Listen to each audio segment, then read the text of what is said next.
Clouds TV, empowering lives.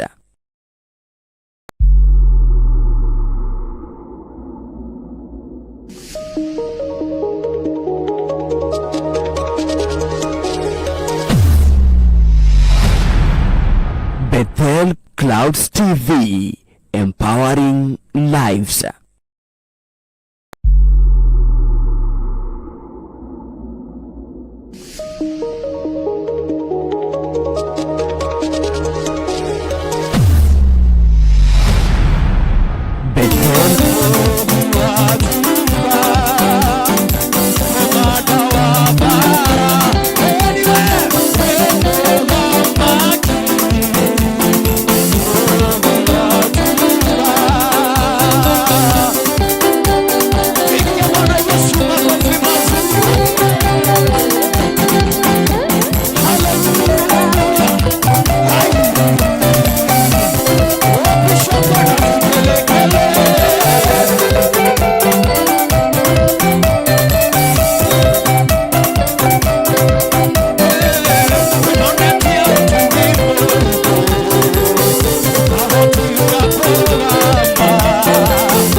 Tunakushukuru Baba, asante kwa wema wako, asante kwa utukufu wako.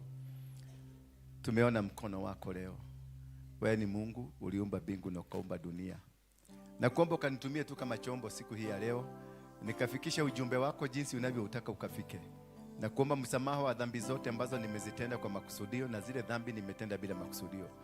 Naomba pia msamaha wa dhambi za watoto wako hawa wamekuja, maana wametenda vitu vingi kwa makusudio na mingi bila makusudio. Ukawakumbuke tena, ukawarehemu na ukawabariki, maana watu hawa wamekuja kwa sababu kutafuta uso wako. Tusaidie na utubarikishe na utuneemeshe na ufanikishe katika kila njia, na tutashukuru, tutasema ni asante. Tutakapokuwa tukimaliza ibada hii, tutainua mikono yetu juu tuseme hakika umetutendea, na ni jina la Yesu Kristo naomba na kuamini. Asante sana. Unaweza kuacha tabia baya ya kukaa. Nani amekuambia ukae sasa? Simama. Simama. Simama kama uko na miguu, na kama unajua wewe si mchawi, simama juu. Akoni ramya ndukuweta gethito. Rugama na iguru. Yes, mundu kuweta gethito no etekeretio guikara thi. Asante. Kwa nini mumekaa chini wewe? Wewe kwa nini wa gethito? Ni wa nini wewe? Salimia huyo karibu na yeye, muulize unaitwa nani? Umetoka wapi? Muulize umetoka wapi? Haleluya. Hai. Muulize umetoka wapi, unaitwa nani? Watoto wakae nyuma. I say, watoto wakae nyuma. Yes. Munapanga kitu inakaa mzuri. Yes. Umemsalimia? Msalimie huyo mwingine yako upande huo mwingine. Mwambie ni unapendeza. Mwambie you look good. Hata kama hujui Kisugu, mwambie you look good. Yes, una smile. Na unamsmailia tu.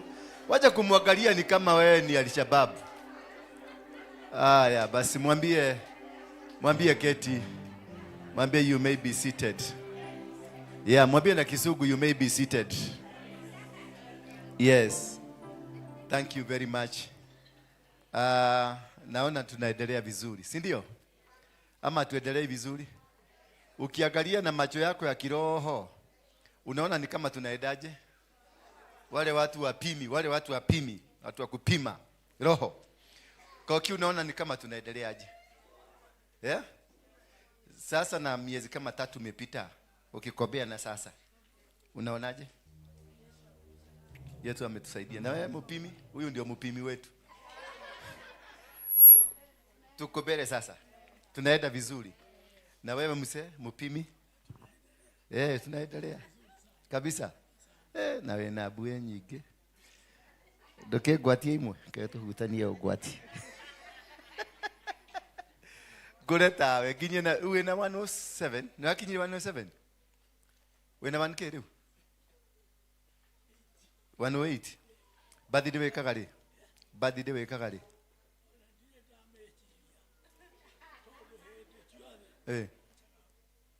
No guo ri mwaka wa kurugaga ri. Waciarirwo ri February mutariki cigana. Ndogeririkana itia kibande kiandikitwo 0. Igiri February igiri. Ona nikiri wa February igiri. Ona ni ri. Igiri wa February igiri. Haya. Ugo gakinye miaka ta yaku. Amen. Yes, na nyune na kou. Naomba barikiwa. Amen. Barikiwa sana. Amen. Barikiwa sana. Amen. Barikiwa sana. Amen. Mungu akubariki. Amen. Amen. Umbariki na miaka kama yangu. Amen. Umbariki na miaka kama yangu. Amen. Na isidi kuongezeka. Amen. Unaona kama tutaendelea, hatuendelei. Amen. Tunaendelea. Asante sana. Asante. Thank you. Riu aroiera murogaga ngwe. Wale munanichawi ati nikufe. Sasa angalia huyu ako 108 na amesema niende zaidi yake. Uchawi imeanguka on spot, on arrival. Yes, mimi direshirege wewe tariki 2, mimi ni wa February tarehe 2. Yes. Mwezi wa 2 tutachinja ng'ombe next year. Tutachinja, mweke hiyo mahali. Tutachinja nini? To celebrate msee kama huyu kukua na sisi. Unajua ni kwa nini hawa wazee Mungu aliwalete hapa? Maana Mungu alijua ile vita mimi nitapigwa. Dunia mzima itakuwa ikijua. Akalete wazee hawa ndio wanakuaga kiga, ndio wanakuaga wakinisaraud. Yes. Ndio malaika wangu. Hata kokia najua. Hata mfanya nini, hakuna kitu mtafanya. Huyu mtu amepigwa risasi, huyu mtu amenyogwa, huyu mtu amefanywa kila kitu. Si uachane tu na hiyo vita, uende upumzike. Ufanye kitu itakusaidia. Hello. Abia mtu ufanya kitu ile itakusaidia. Mguze hapa kwa mabega. Guza. Kwa kiguza huyo. Wacha mguze. Mwambie hivi. Nisikilize. Mguze. Alafu nisikilize. Sikiliza nikwambie wenye utamwambia. Kwa sababu msiuguze mwenzako hapo. Kwa sababu najua wewe ndio unataka kumaliza aposto.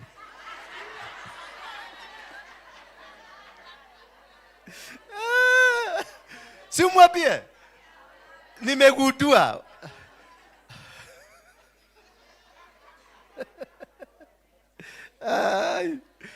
Oh yeah.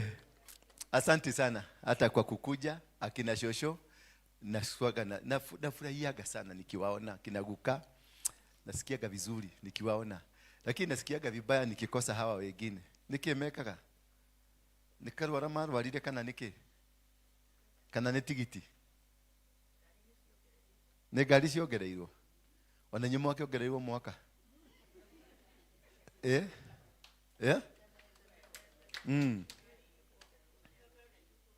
Miaka mwongererwo miaka. Na ni nyongererwo. Sasa ni wangapi ni advigana acio ake nĩ tigiti magĩte biũ? No record no mũkoragwo coordinator wanyu. Acio ake no tũmuone Sunday. Nĩ ngũmenda othe Sunday.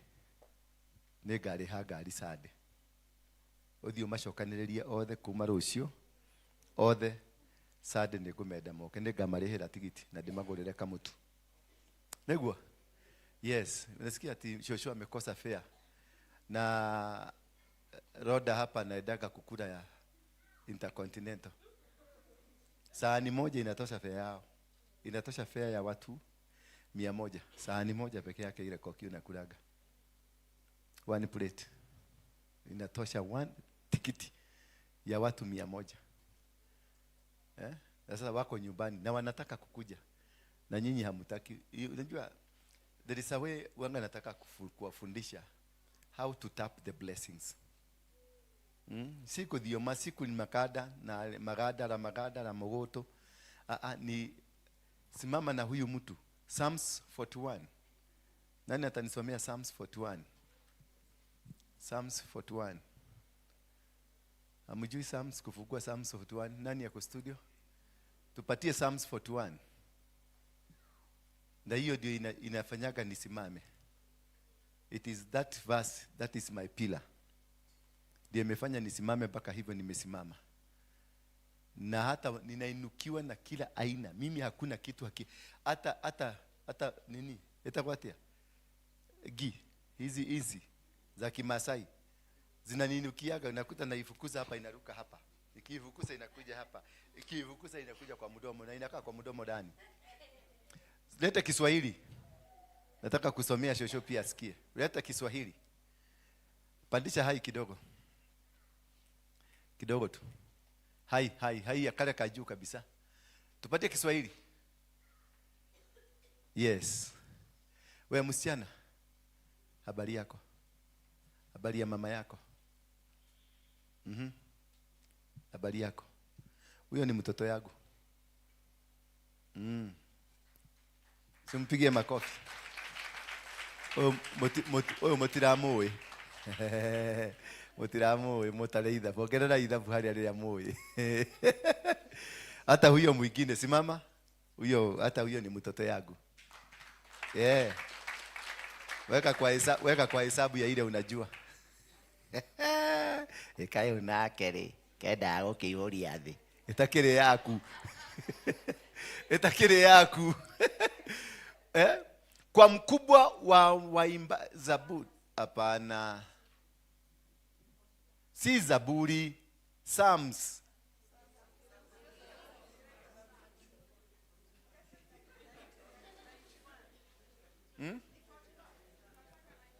Si 91. Psalms 41.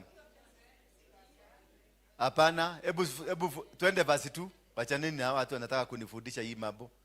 Hii Biblia nilisoma nikiwa Mogeke. Yeah? Ni marare na mugana guko na andu mari andu aya ni aruti wira ndio ni aruti wira uguo. Yeah, Psalms 41 verse 2 inasema the Lord will keep him and preserve him. Hiyo weka sasa kwa Kiswahili. Nyinyi mnataka kunifundisha Biblia zenu. Mimi ninasoma hii Mungu alinipatia. Heri mtu anayeshughulikia maskini, yawe atamuokoa wakati wa shida. Bwana Yesu asifiwe sana. Heri ambaye anashughulikia maskini, mnyonge, mtu asiyejiweza. Maana wakati wa shida, wakati maadui watakuvamia, wakati watakuinukia, wakati watakaka kumaliza, Mungu atakusaidia.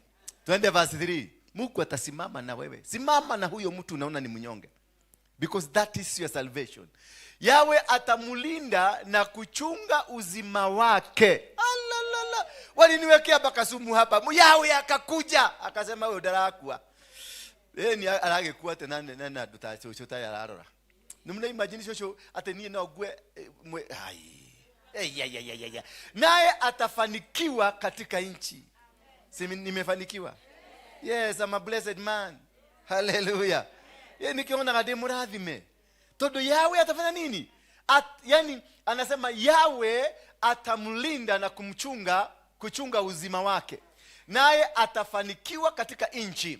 Hata muacha katika makucha ya wadui wake. Hata yani katikati ya makucha Mungu hata niwacha. Mwambie mwenzako, Mungu hawezi akakuacha ukiwa ndani ya makucha ya maadui. Yodo akoro kama naya. Tiko hoya jo iko hoya. In fact kama kuna mtulezi na maombi ni mimi.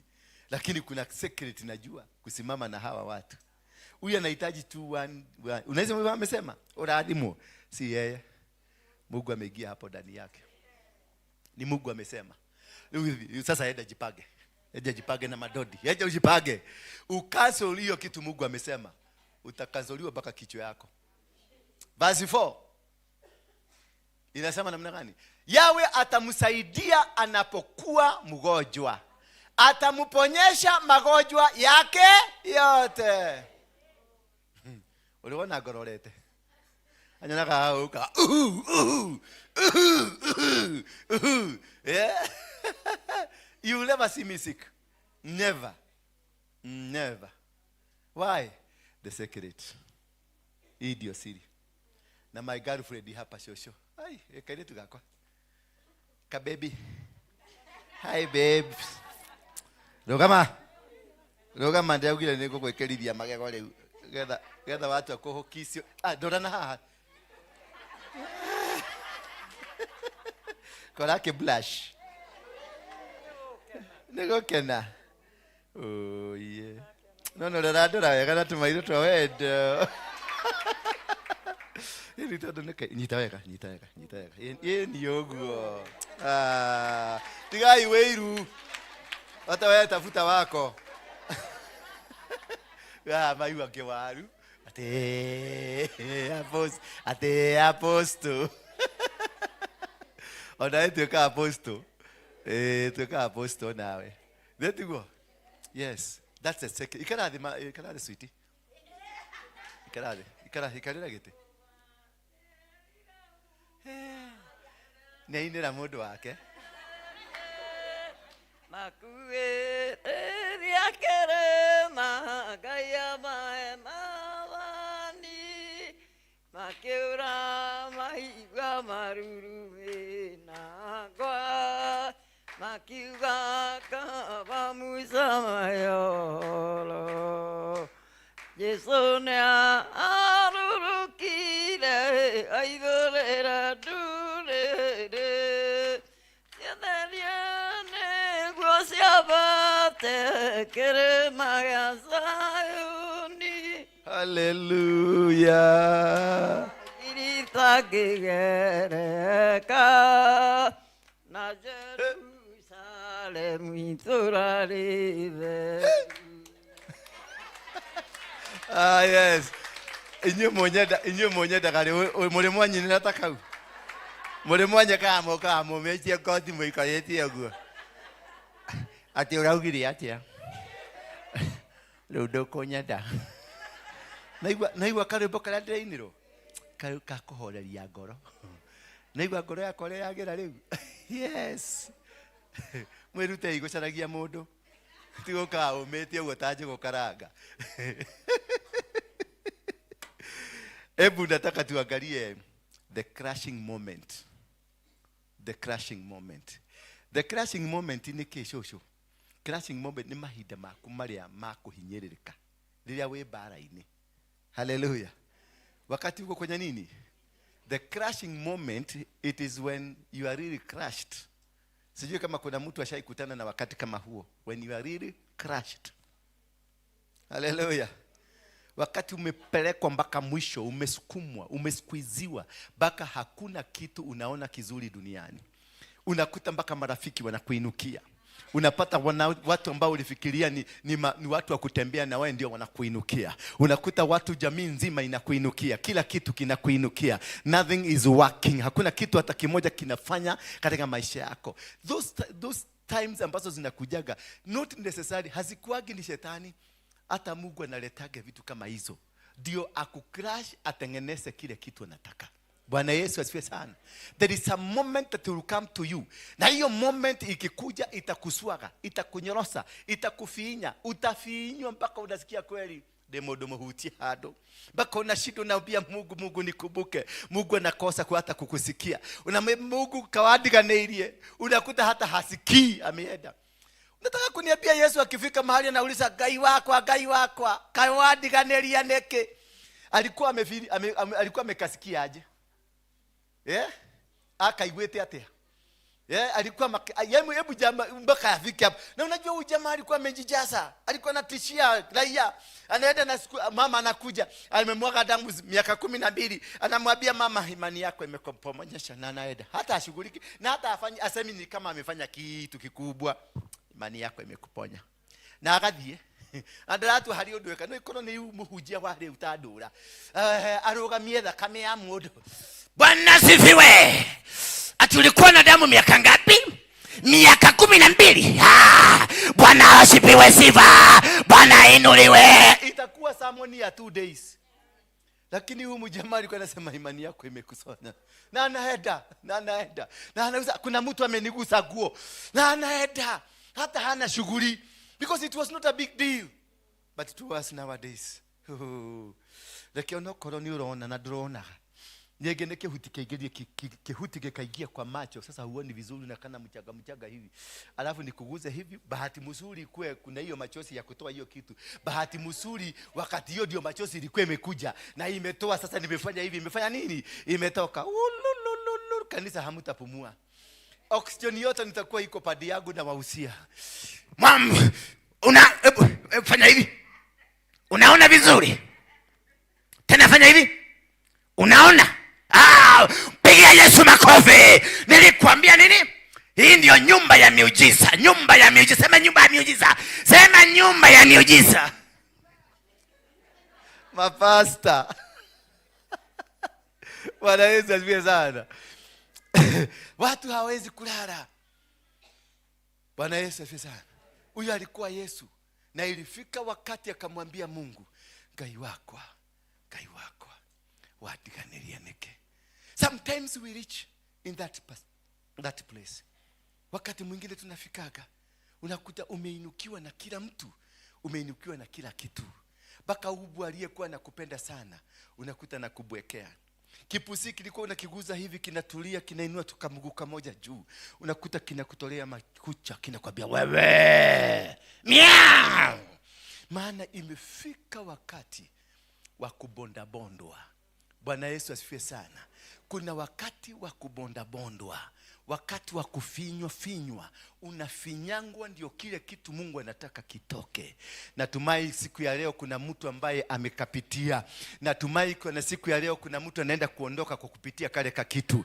Maana hako kakitu kamekusumbua mpaka umeomba na umefunga, umefanya kila kitu na unaamini ya kwamba Mungu ambaye alikuumba ni Mungu ambaye anakujua. Lakini huyo Mungu kwa sasa ni kama amekutekeleza, ni kama huyo Mungu amekuacha, ni kama huyo Mungu hakupendi tena. Maana things are not working.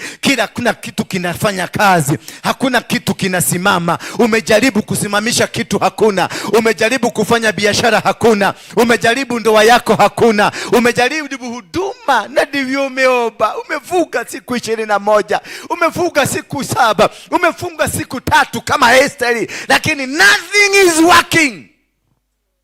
Inaitagwa crashing moment. When it is crashing moment, nothing works. Hakuna kitu ufanya. Hata uende ukakae kwa Mungu, kama system imeachiliwa kukucrash, utakaa kwa Mungu lakini bado utanyolewa. Utakaa kwa Mungu lakini bado utafinywa. Utakaa kwa Mungu lakini bado utaendelea. Na the more you fast, the more they crush you, because you have prepared the ground for the crushing. The more ukienda karibu na Mungu ndio unafinyago kabisa. Unafinywa mpaka unatolewa maji. Mpaka ukifanywa hivi nguo inakauka. Ushahihaguo, unaifanya hivi na unaivaa. Vinyo umeifinya mpaka maji yote ikatoka. Hivyo ndivyo Mungu anafinyaga. Until there is nothing that can contaminate the places of God. Until hakuna kitu kinaweza kutumika kuchafua neema ya Mungu juu yako. Until kila kitu kimekamuliwa, kila kitu kimefinywa. Biashara ndio hiyo imekukataa, wanaume wamekukataa, wanawake wamekukataa, huduma inakataa, kila kitu kinakataa, mpaka unasema sasa huyo Mungu sitaki kumsikiliza, maana ni kama hakuagi. Sasa ukasikia umefika mahali pa kusema ni kama Mungu hakuagi, ujue ako hapo nje amegushia dhuturu, nikachai anakunywa, na alikuwa anangojea ujiga iishe ndio akuje. Bwana Yesu asifiwe sana. Mwambie mwenzako, Mungu alikuwa anangojea ujiga iishe. Yes, ujuaji. Alikuwa anaongojea ujuaji ishe ndio akuje kwako. Maana Mungu hawezi kukuja kule kuna ujuaji. Hawezi kukuja na maarifa zako. Hawezi kukuja ukiwa na pesa zako. Hawezi kukuja ukiwa na ujuzi wako. Hawezi kukuja ukiwa na neema zako. Ataongojea umalizane na dunia, umalizane na kila kitu ndio akuje. God will never come when you are at your comfort zone.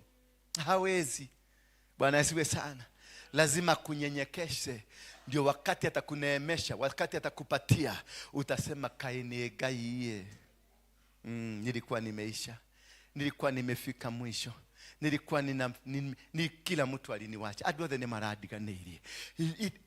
Never feel. Usiwahi kufeel watu walikuachilia. Si watu walikuachilia, ni Mungu aliyewaondoa. Maana hawakuwa wa maana kwako. Hawakuwa na usaidizi kwako. Hao ndio walikuwa wanakunyonya. Hao ndio walikuwa wanakuangamisha. Hao ndio walikuwa wamebeba bomu ya kukumaliza. Bwana Yesu asifiwe sana. But when God comes, He removes every impurity. Anaondoanga kila takataka. Labda sister yako ndio alikuwa takataka. Labda mama yako ndio alikuwa takataka. Labda mfanyabiashara mwenzako ndio alikuwa takataka. Labda huyo pastor ndio alikuwa takataka. Labda huyo mshirika ndio alikuwa takataka. Lazima matakataka ziondolewe. Lazima vitu ambavyo vimeletwa na binadamu viondolewe. Maana Mungu anataka kuinjecta. Mungu anataka kuleta kitu chake. Mungu anataka kufanya kazi yake. Yeah. Tukama kyote ni watiganirio kana ni mwamenana na mundu. Hiyo ni shetani alikuwa amemulete. Ukaona mtu ametoka kanisa hii ameenda kanisa, ameacha amesema nyie kanisa kaudigo shoka gũthie. Nyoni ore amegwika. Ti atene kuona to weka niko kana turakena tondu ngoma ni kindu kiria kiarehetwo ni ngoma ni kiehera. Yes, you are a demon said here. Yes, to come and torment us. That is why you have been removed. And that is why you are going. Because you are not called for this ministry.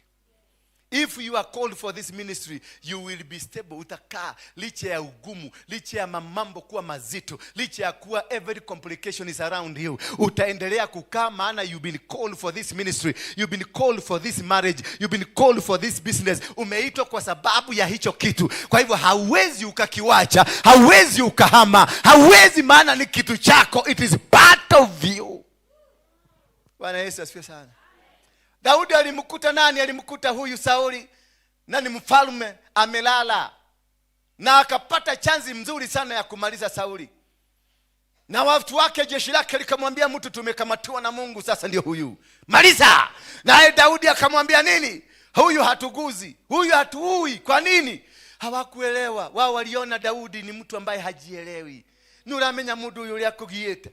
Unajua huyu mtu amekuwa akitafuta kukuua, na sasa Mungu ametupatia kwa mikono tumalize, alafu wewe unatuambia tuachane na yeye, tufinye mtu. Daudi akasema hapana, maana kuna kitu Daudi alijua.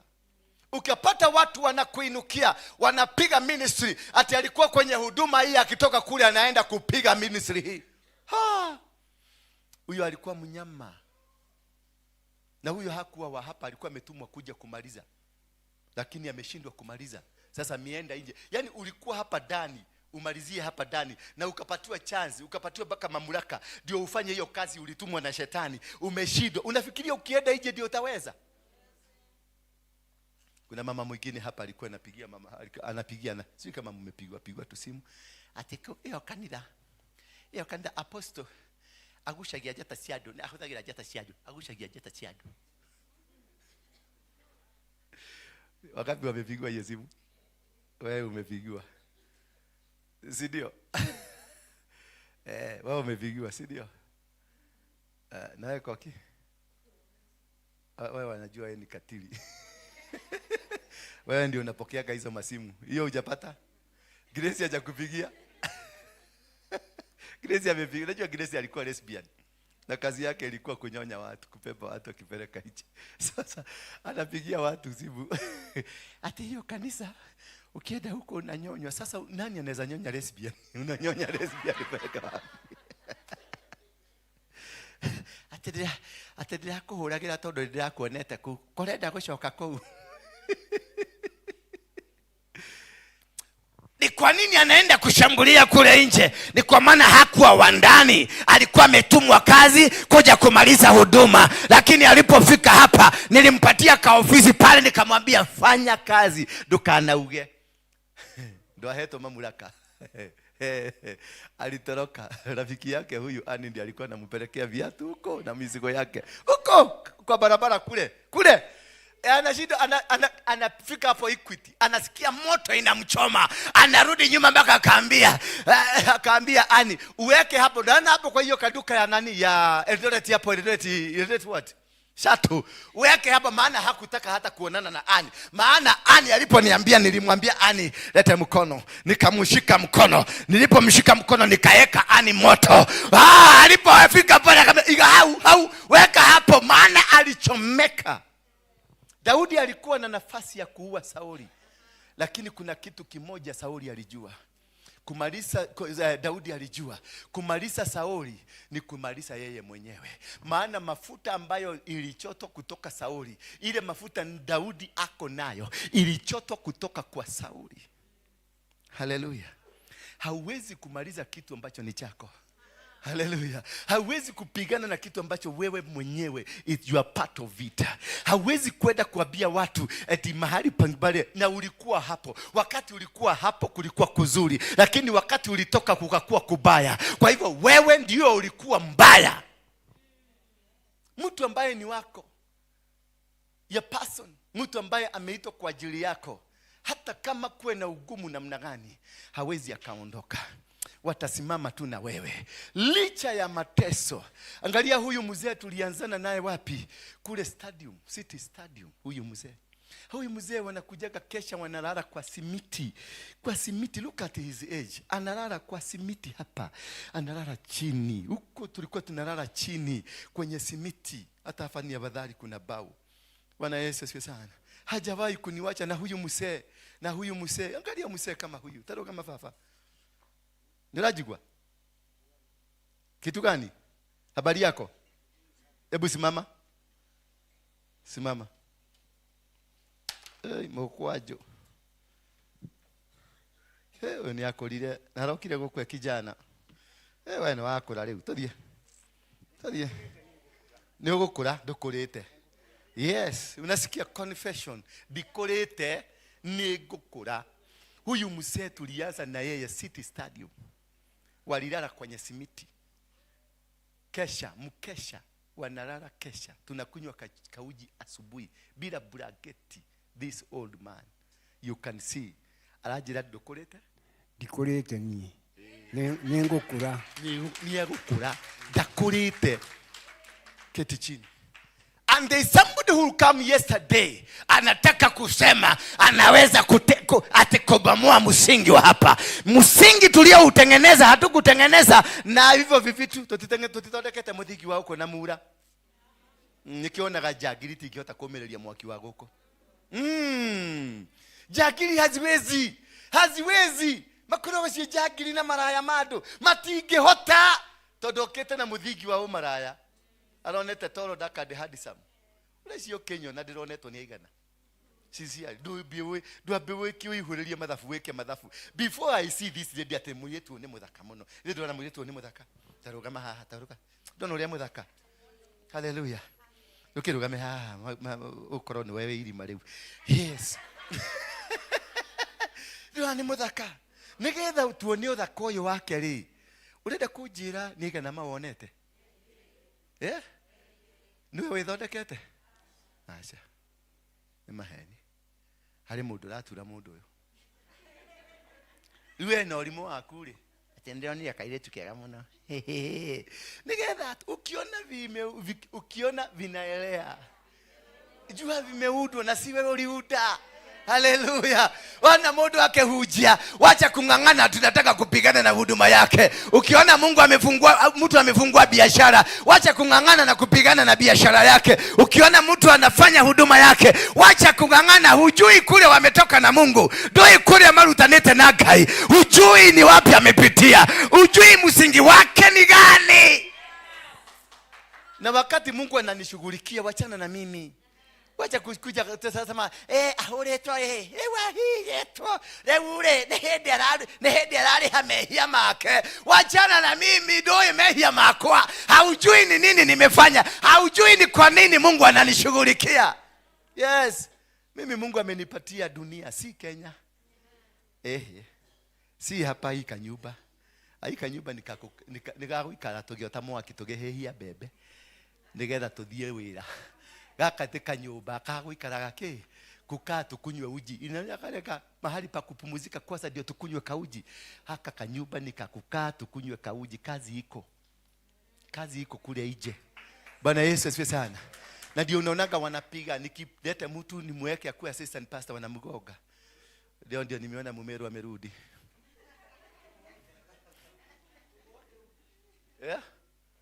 Wako wapi? Wasimame. Simama na timu yako. Simama na timu yako. Simama. Mko wote wa nani na nani? Nani na nani? Nani asimame tumuone nani? Watu wadhika mko hapa? Hata my wife wako huko. Ako wapi my wife? Ako wapi? Ndio ule. Mpigeni makofi.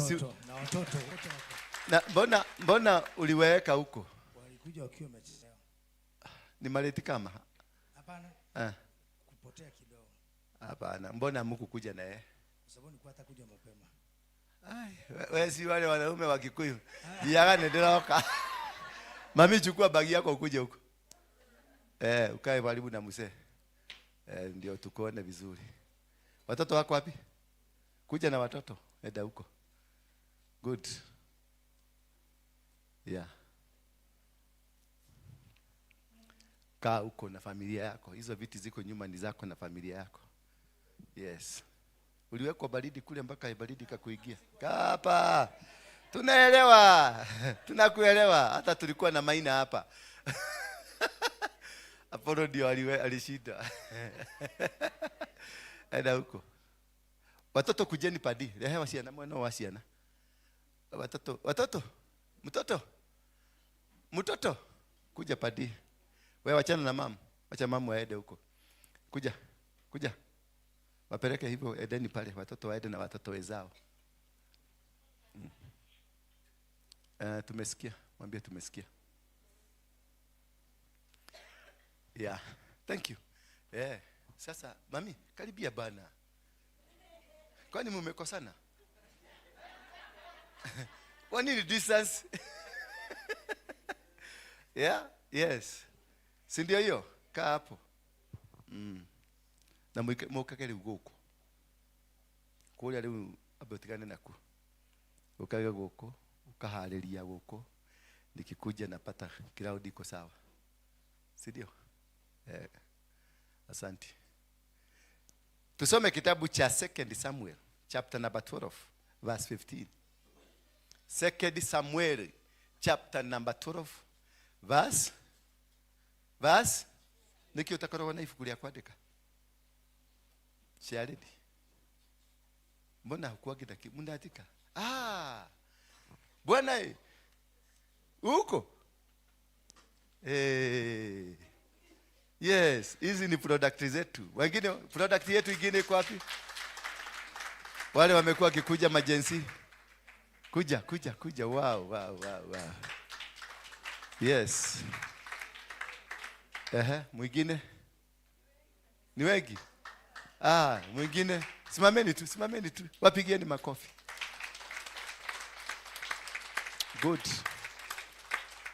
Wengine hamkuwafikia. Ruguru, mwingine hamkuwaita. Mliwapigia simu ama mliwaandikia message? Simu ya kuongea nao, uliongea na wao? Haujaongea na wao? Apolo, unaongea na wao? Alafu asubuhi uliwapigia asubuhi? Unapiga mpaka asubuhi. Maana huyu mtu, hebu angalia ni nini imechorwa hapa? Hii ni buduki. Hii ni nini? Ni buduki. Hii ni machozi inamwagika. Hii ni nini? Ni mamba ama ni lizard? Crocodile. Sasa nataka ushike nini unadili nayo. Hii ni buduki. Hii ni crocodile. Hii ni machozi. Si ni machozi? Hii ya juu ni nini? Jina yako. Na hii? Hapa kuna mark 3. Ni nini hiyo? Ni cash. Yeah. Pesa. Sasa angalia. Sasa huyo ndio mtu unadili naye. Hiyo ni roho ambao unadili nayo. So hii roho haitakagi ati mara moja. Na kabla hata umpigie simu unaomba kwanza. Because this is a kingdom. Huyu ni ufalme. This is a stronghold. Sio kama mnanielewa. Huyu ni udhamaki. Ugo tikedo gyako ate ndahurire thimo ajirani agoka. No. Kitu ya kwanza ni buduki. Imewekwa wapi? Yes. Umudu guguthija ni ndeka na nuthu na maundu maikare wega. Hallelujah. Kujeni hapa niwaombe. Kujeni. Thank you. Watu wengine Ruguru ninawataka. Ninawataka wote wale ambao waliokoka huko na listi yao ninawataka.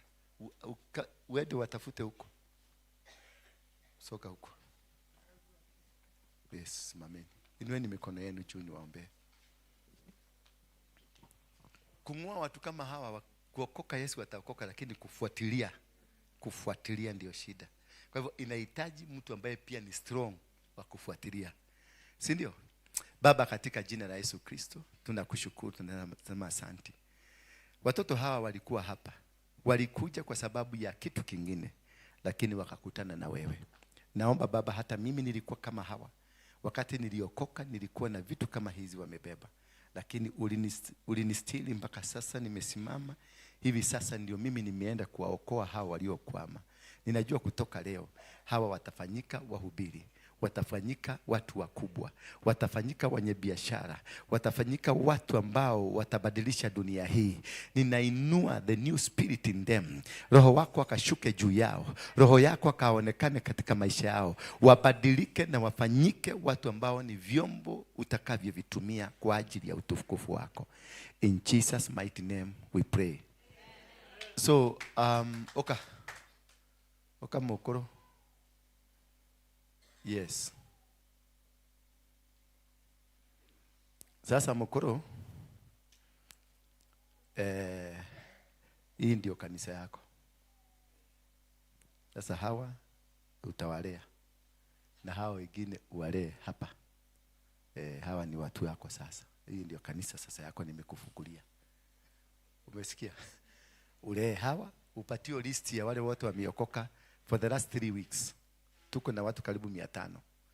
Watafute, upige simu, utawekewa simu na pesa kwa simu. Upige simu, uwafuatilie mpaka mahali wako. Hata kama wako kule nyumbani, uwafuatilie. Ukisikia mzee ako uko Soweto, wewe unatulia, ako kazi. Ile kibarua iko mbele yake ni kubwa na ni mzito sana. Kazi yako ni magoti chini kuombea. Mimi najua huyu mzee ako na anointing. Kumuombea mpaka asimame ndio asimamishe hawa watu. Si ndio? Yes, usaidiwe na huyu mjamaa. Apollo. Mfanye hiyo kazi, nataka hawa. Hii ndio itakuwaga party yao hapa. By Sunday nataka wote wajae hapa. Sasa hakuna kulala na hakuna story mingi. Sunday nataka hawa wote Sunday watakaa hapa. Kanisa yetu mpya ikae hapa. Hawa ndio tumeitiwa. Umesikia? Hawa ndio tumefanya nini? Tumeitiwa. We spend a lot of money because of this. I can spend 1 million because of one soul. Umeona hivi huyu? Na wangare, nataka wangare, wakae smart. Unaona kama mjamaa huyu? Huyu ndiye atakuja kukua bodyguard yangu.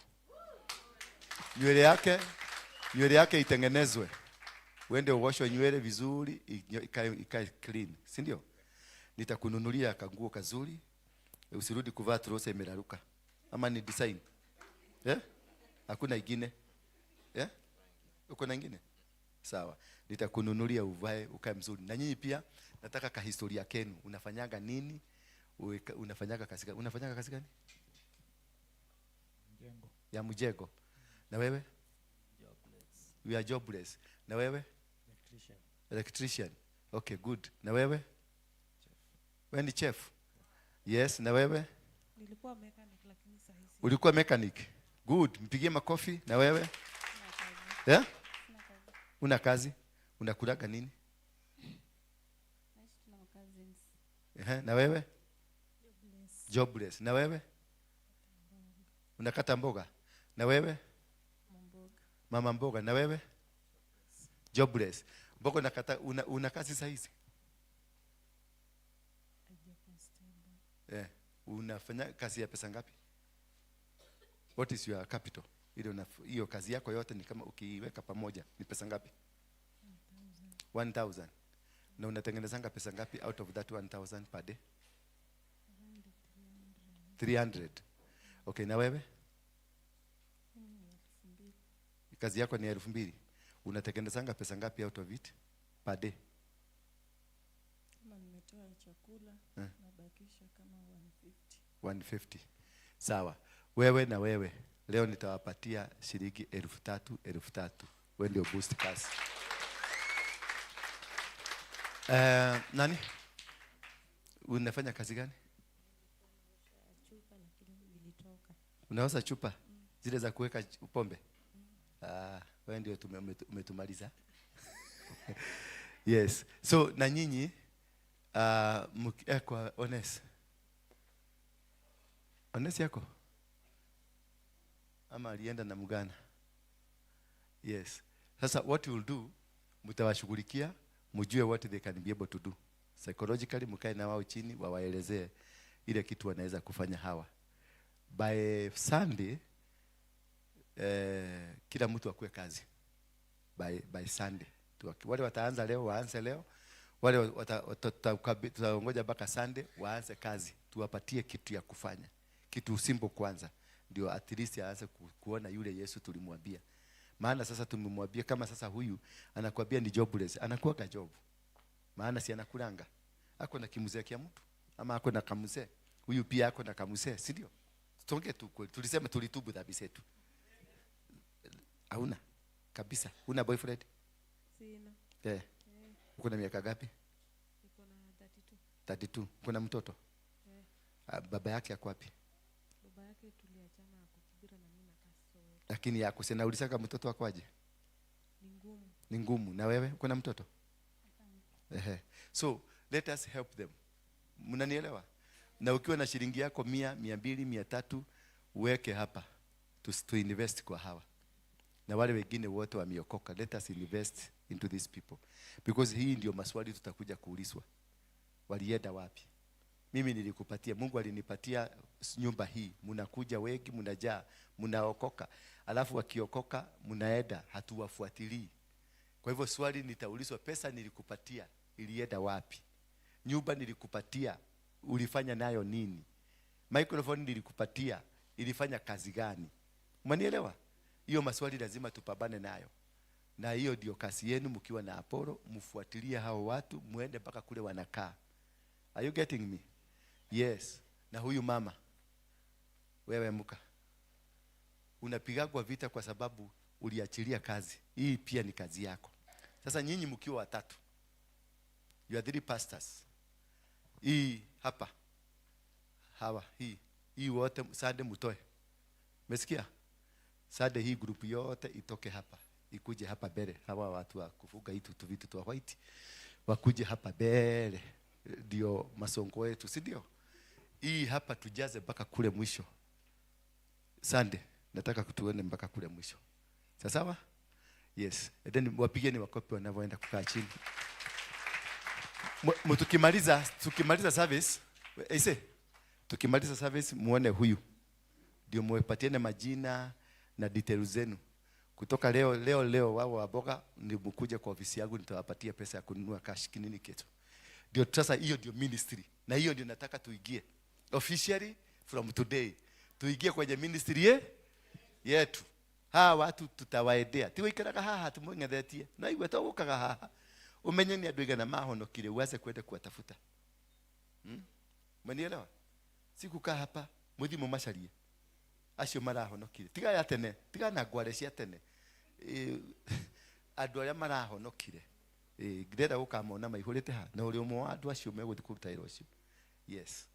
Kama ni mshirika wa hapa, find one person, mutafute namba yake, tafuta umfuatilie mpaka akuje. Hatutakuwa tukifanya kazi watu wanaokoka, tuko na zaidi.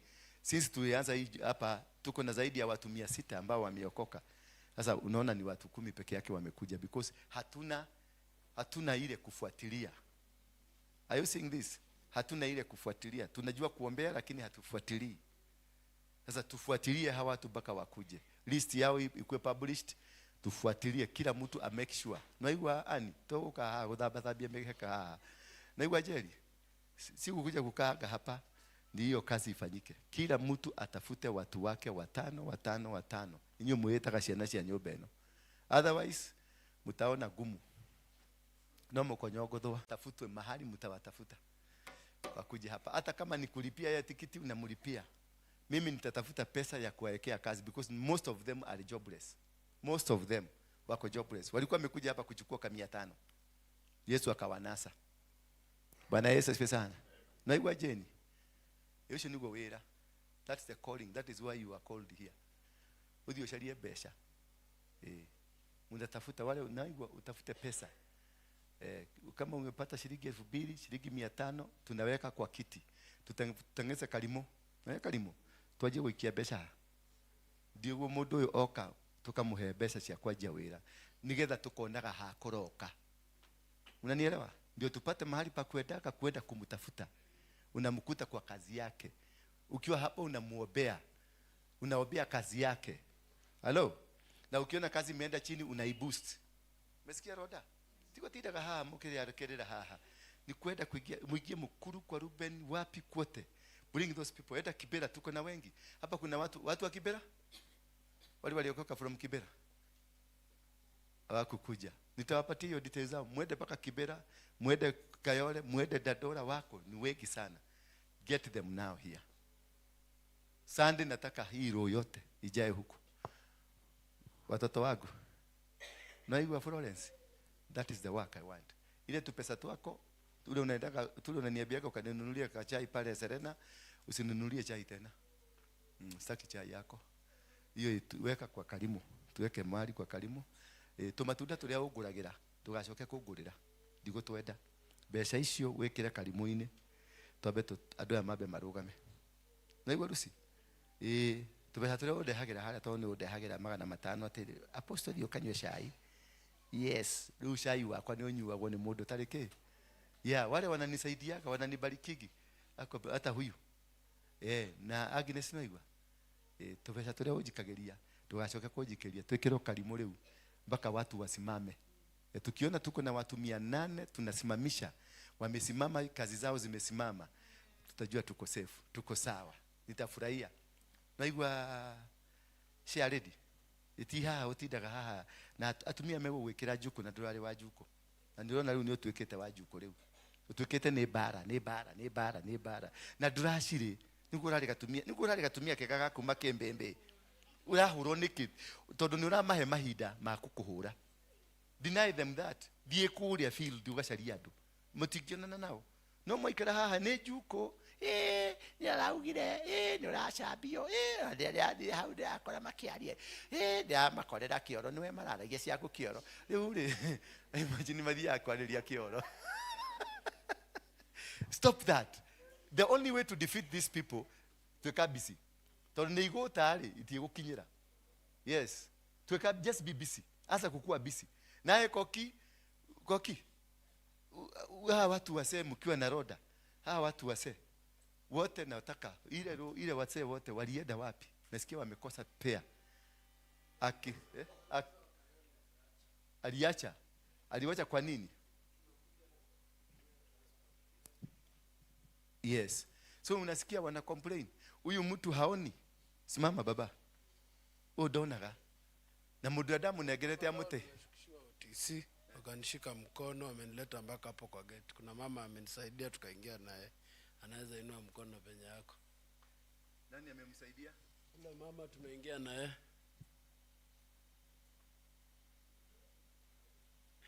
Ndio ule kule nyuma.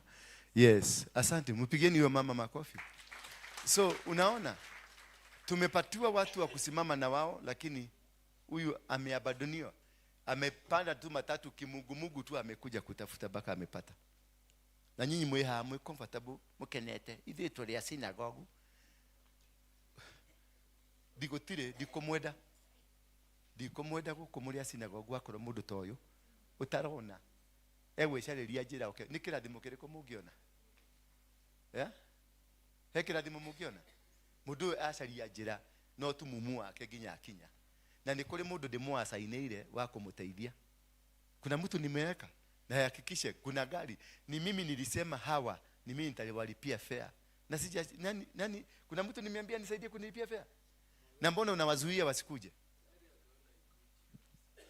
Unaona sasa mtu akayole noyo akayole huko 1 month hatujaiona.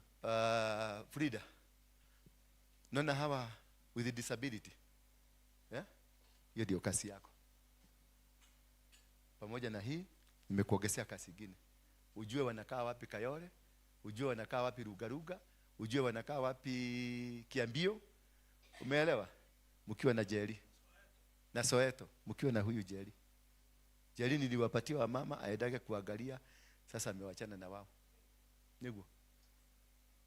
Never the rest umwire gari. Never the rest. Sunday. Never the rest yako hapa. Unajua ni mgani? Ule mama wa Mkolino ule alipona kansa. Ule nilikutuma kwake na huko Buruburu. Umwire gari. Si unaona? Hajui kule alienda. Na ni assignment,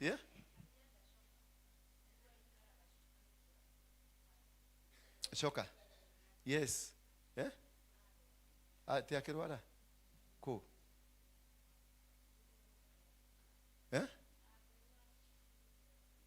How now? Unaweza aje kujua ni arwari ulioka kujira? Riu urerirwo ni ukite kujira. Tutionanite tuko tutima nawe ha.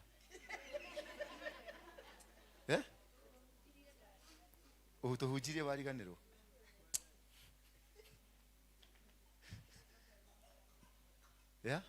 Si unaona sasa? Tuko na watu wengi lakini tumewaachilia.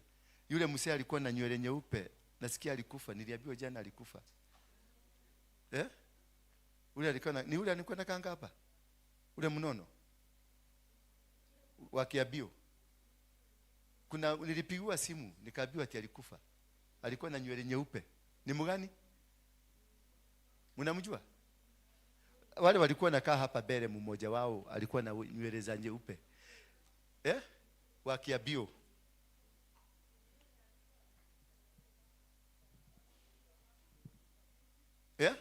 Ule alikuwa anakuja na kagonia. Alikufa na bibi yake tena alikufa juzi. Mzee ana hakuwa naona. Yeye alikuwa anajifuga Karesho. Huyo alikufa na bibi yake akakufa. Sasa unaona?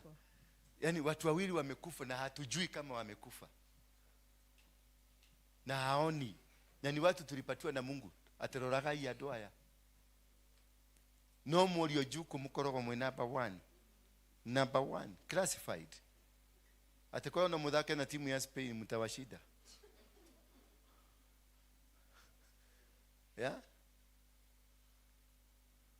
Hello.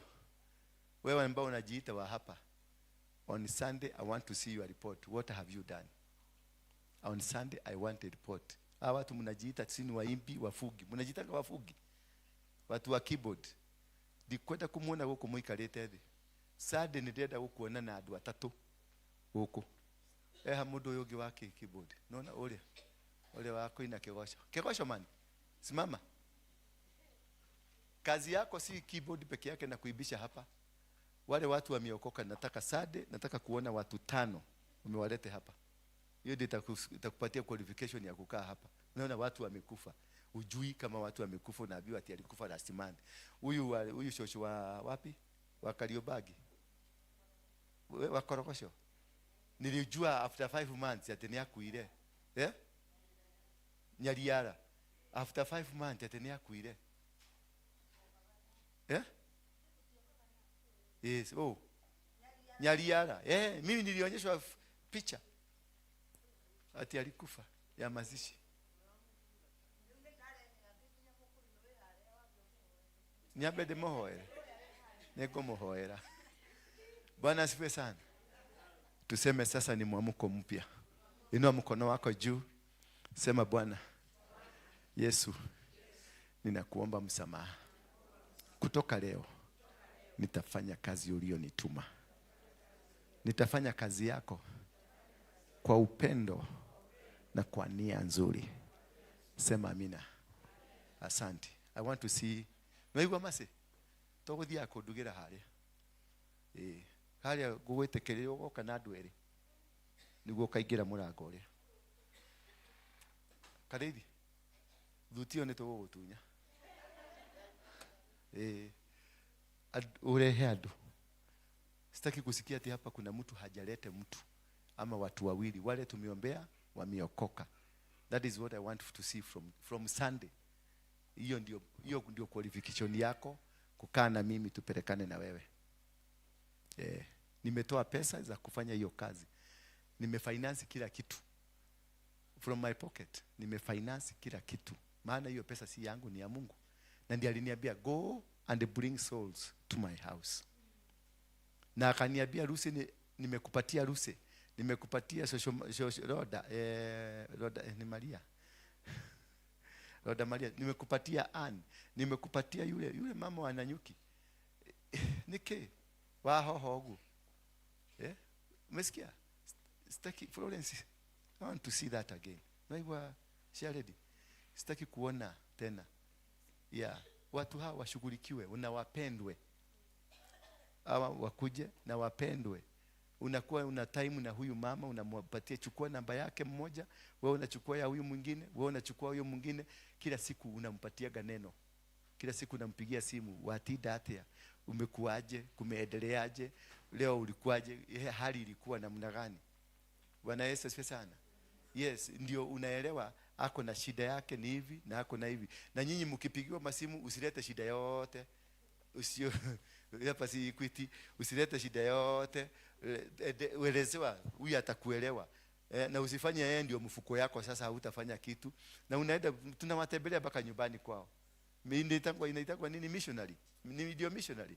Tunawatembelea mpaka kwao, tunajua venye wanakaa. Kuna watu wako hapa kama hawa washosho, akikupeleka kwake. Kuna mwingine tulienda hapa Kagemi, mpaka nikasikia kulia, maana unashindwa kama ni mtu anakaaga hapa ama ni mnyama gani anakaa kwa hiyo nyumba, na ni shosho. Na mundu mwanake wake omwe ni mugoroki, ucio ũngĩ nĩ kĩonje, nake nĩ gĩtumumu. Kwa nyumba tatu inakaa na watu ambao hawaelewani, wanateseka. Nawe haha no juko, na haha no kumenya nĩ kwa ũkũrarĩirwo ngima na nĩ kũtanarĩirwo ngima. Ati matireka, ati sitaki tena kusikia. Naigwa bishofu, nisikuone hapo umekuja kukaa hapa chini tena. Kama hakuna mtu umelete hapa, hiyo kiti uachane nayo. 2 Samuel 12:15. Ndio neke gato mahiokero. Ndahiokero. Negashube karia getagwo karia ka ng'ombe, karia kaheagwo ng'ombe. Nĩ igata. Nĩ igata. Tutigwekera na nyuo huko. Nipatie Kiswahili tafadhali kwa sababu ya hawa wa mama. I just want a few. Aya nĩ thaa mũgwanja na ndina hujia. Nimehubiri. Hiyo ndio mahubiri. Nilikuwa nafikiria ni Bwana anasema mtu abadilike, mtu akae mzuri maana Yesu anakuja. Hiyo ndio mzuri. For example. By the way, hamutumia wako. Alwalete ku.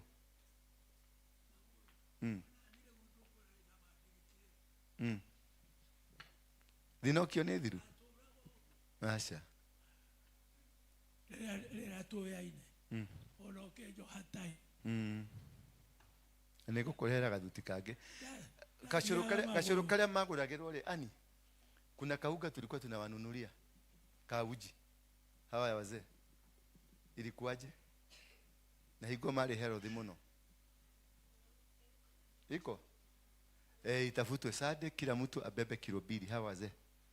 Ile kuna uji inakuaga ya kuweka nguvu. Si ile yake ile ya power, uji power.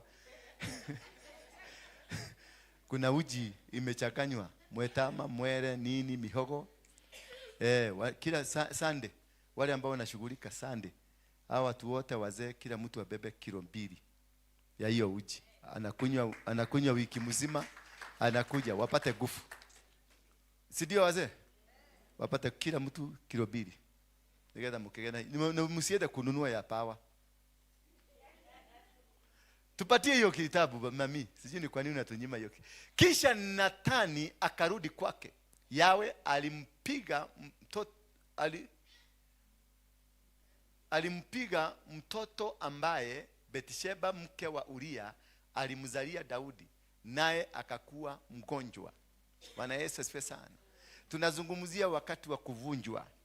Maana kama tungefiinywa, hiyo story naongea leo singeongea. Maana mimi nilikuwa natafuta wamama kama hawa. Unaona hii laini imekaa hapa mbele. Dingolishi ya kanisa. Hii ndio nilikuwa natafuta na angaliaga. Kanisa yangu itakuja kukua na watu kama hawa. Wajae kanisa mzima nitakani. Hivyo wale wamevaa ile oliorogo maduri. Wamama wanakaa pale wakitembea, wale wanakipendea kitaba. Unajua huyu Roda Maria anabebaga. Unajua mama matajiri wanabebaga hivi. Wanabebaga hivi. Wanakanyaga sasa hiyo wanakanyaga, unaona anakanyaga ni terenyo kata taradi kwa Kenya kagago. Acio ni odira hakilisha kwa cio thirari atiriri. Kanitha toho ngira wakati nilikuwa naambiaga tuombe ndio kanisa ijae. Nilikuwa nasema muombe lakini msiombe hawa watu kama hawa wasikuje hapa. Nataka wale kina hawa, kina Agnes, kina Roda Maria, kina hawa ambao wako na kitu kwa sababu ya kuangalia mfuko. Hallelujah. The more you prayed, the more we prayed, the more they went. Muli notice hivyo? Venye tulienda tukiomba ndivyo walienda wakiondoka. Kumbe Mungu alikuwa ananiambia wewe kichwa yako ni mzuri. Kuna wale watu nilikuitia. Hallelujah. Na kumbe kufinywa, we've been crushed. Tumefinywa, tumeanza kufikiria hivyo. Hallelujah. Tumeanza kufikiria namna gani? Wacha utaona venye Mungu atashuka hii nyumba. Tukirudi kwa Hawa, maana sisi hatukuitiwa Hawa. Sisi hatukuitiwa Hawa, tunasema hii roho maduri. Tuliitiwa wanani? Tuliitiwa hapa. Hawa ndio watu wetu. Bwana Yesu asifiwe sana. Maana Hawa hawakuwa na baba yao. Sasa Mungu akaniambia, wewe sasa wewe ndio baba yao. Wewe ndio utatembea na wao. Sasa mimi nikawachana na watoto wangu, nikaenda kutafuta watoto wa wenyewe. Watoto wa wenyewe wameninyorosa. Gai. Mimi sijaienda kanisa ambayo iko na wanawake wanapiga pasta wao kama hii. Hii nimegogwa. Madia, naona haya kioro. I wish unaweza ingia hapa hiyo choo. Mimi nataka nakaa hicho ingine. Nasikiliza mpaka watu mpaka washimani siku moja akakuja kuangalia kama ni kuanguka. Nimeanguka ndani ya choo. Maana nimekaa. Maana wale wako huko ndani nasikia na ni leaders wa hapa. Ululululu. Osho maahira nete mahu. Lakini yeye hajahirwo. Lakini nimehirana. Yaani watu ambao hawana heshima. Hawana heshima. Na mafuta hata kidogo. Kumbe ni mimi makosa. Si wao makosa. Nini ndathire gucaria jagiri handu habataria ciana ciakwa. Jagiri ono ngemerehe waku no ikathie. Hello. Hata umpatie nini ataenda. Lakini watoto wako watasimama na wewe. Hata kama katika unyonge wako watoto watasimama, watatembea na wao. Daudi alipatiwa jeshi, wale watu walifuata Daudi. Ni watu ambao walikuwa na madeni, watu walikuwa wamerarukiwa, watu walikuwa hawana maisha hata kidogo. Asio niyo Ngai ashokire kurathima. Bwana Yesu asifiwe sana. Ta imagine kama tungeasa hivyo tungekuwa wapi? Yeah? Angalia ile price tunalipa sasa. Tunalipa price. Wanakuja hapa tunawalipia fare wote. Wanakuja wanasema wanasikia vizuri. I wish unaweza kuja hapa Wednesday moja ukute madudhi pale nje. Madudhi. Unakuta dudhi kama 500 ziko hapo nje. Wakati wa kuondoka unasikia mpaka polisi wanaingia mashimo. Watu area yote inaingia mashimo. Maana jeshi ya Mungu imefika. Jeshi ya Ngai. Ndio atengenanagia na dumia ici ta kwa shari ti goko. Ciatigire cia nduta nguo. Kai ajigwira tha. Nifukuri ai huyu na yeye ni nini? Kwani wewe ulikuwa baadhi ya hao? Kisha Nathani verse 16. Daudi alimuomba Mungu kwa ajili ya mtoto yule. Akafunga kula chakula. Akaingia ndani ya chumba chake na usiku kucha akalala chini. Can imagine venye tumeomba hapa, venye tumeenda kwenye milima tukiomba uliyeloko maduri wakuje. Nikaomba nikaita watu tuombeni kanisa liongezeke, lakini kanisa ile nataka niongezeke ni watu wako na pesa. Kumbe God was not there. Bwana Yesu asifiwe sana. Kuna mahali tunajikisaga, kuna vitu tunafanyanga, kumbe Mungu hakuagi hapo. But when you get where God wants you to be, unaona success. Yani wakati tulifika pale Jakarada, for the first time nikaaguka na keferereki. Nikiendea wale watu masikini, si kuenda Ruda, si kuenda Muthaiga, nikiendea hao watu. Uliwaona namna gani? Maana baba amefika. Wakakuja wakasema walijaribu kutoka kwa kiwanja mpaka saa 8 usiku walibakia huko. Maana baba alishuka. Fafadhile gusharia mutumia wa Kabo. Gai. Baba alienda kawacha watoto wake akaenda kutafuta nini? Mama ya Kabo. Naye mama ya Kabo amemtoa nguo. Nilitoka kwa mama ya Kabo bila kanini. They know you go.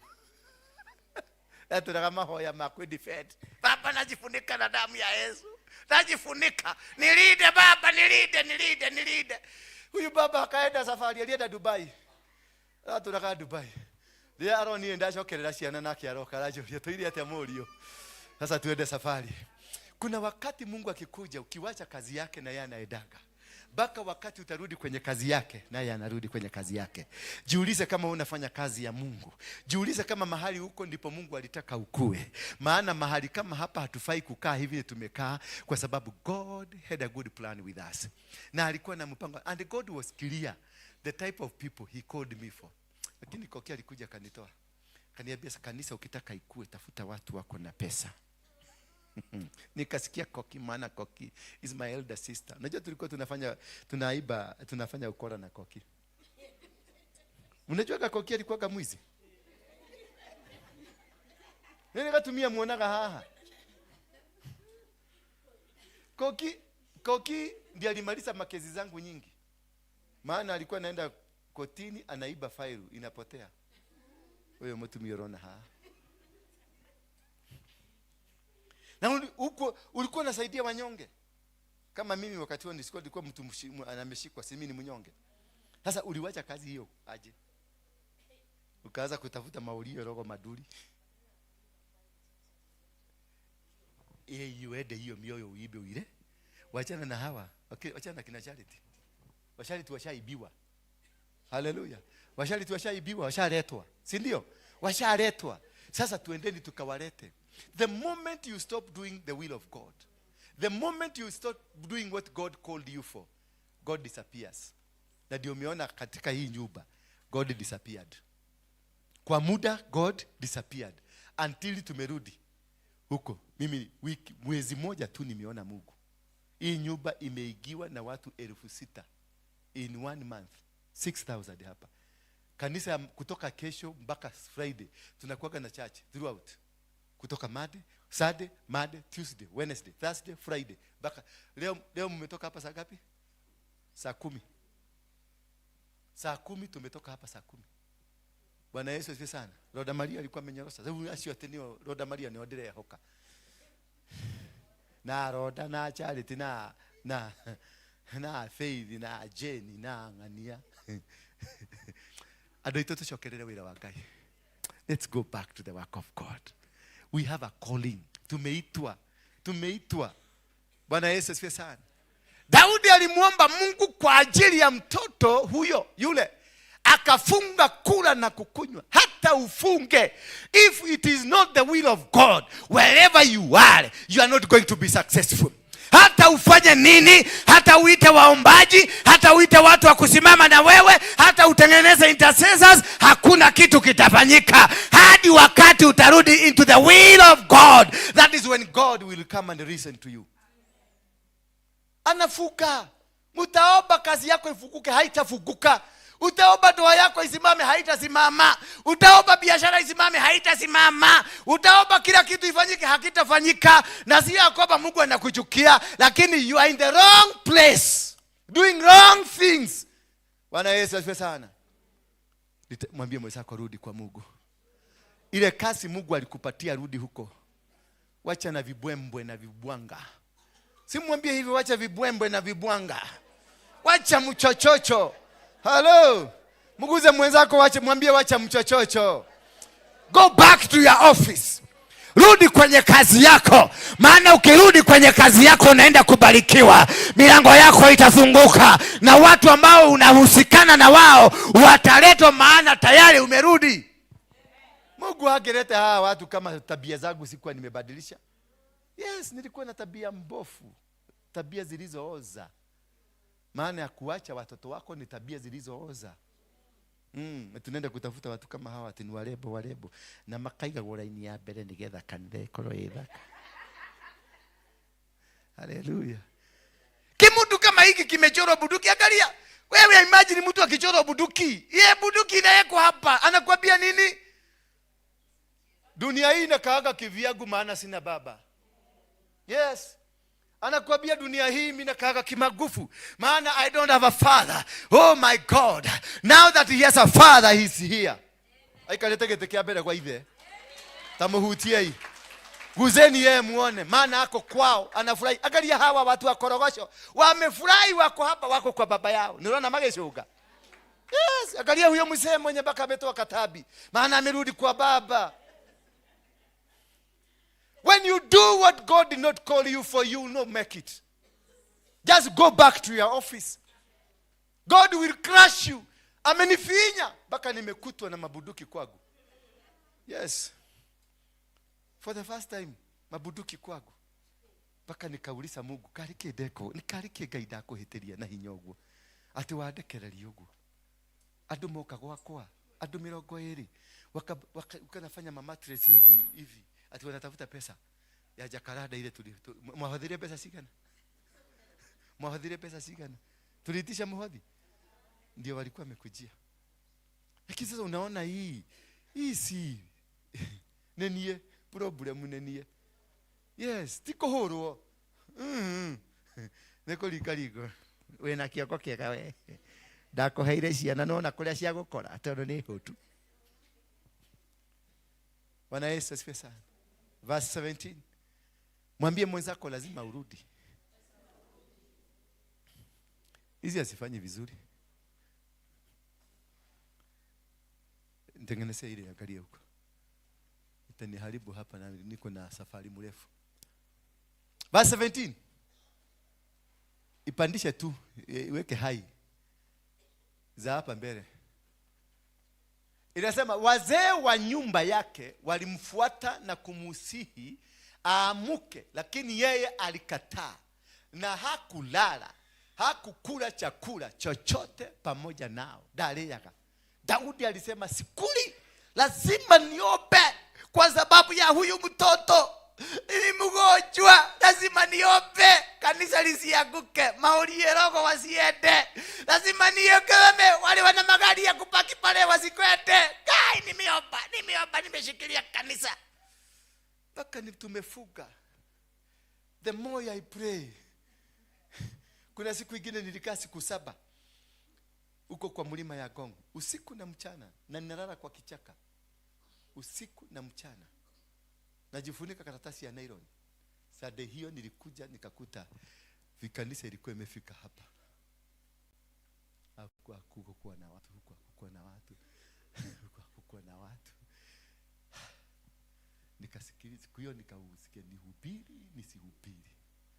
Nikiwa kwa ofisi yangu nikauliza Mungu, kaga hiyo koro mukegu ate data te gukuhoya ndikumugwaja ucoke ujeke haivu. Mungu akaniambia nenda kwa watoto wangu. Bwana Yesu asifiwe sana. Akaniambia nenda kwa watoto wangu, nenda ukatafute watoto wangu. There is a prayer you will do and it will never work. You will try as much as possible.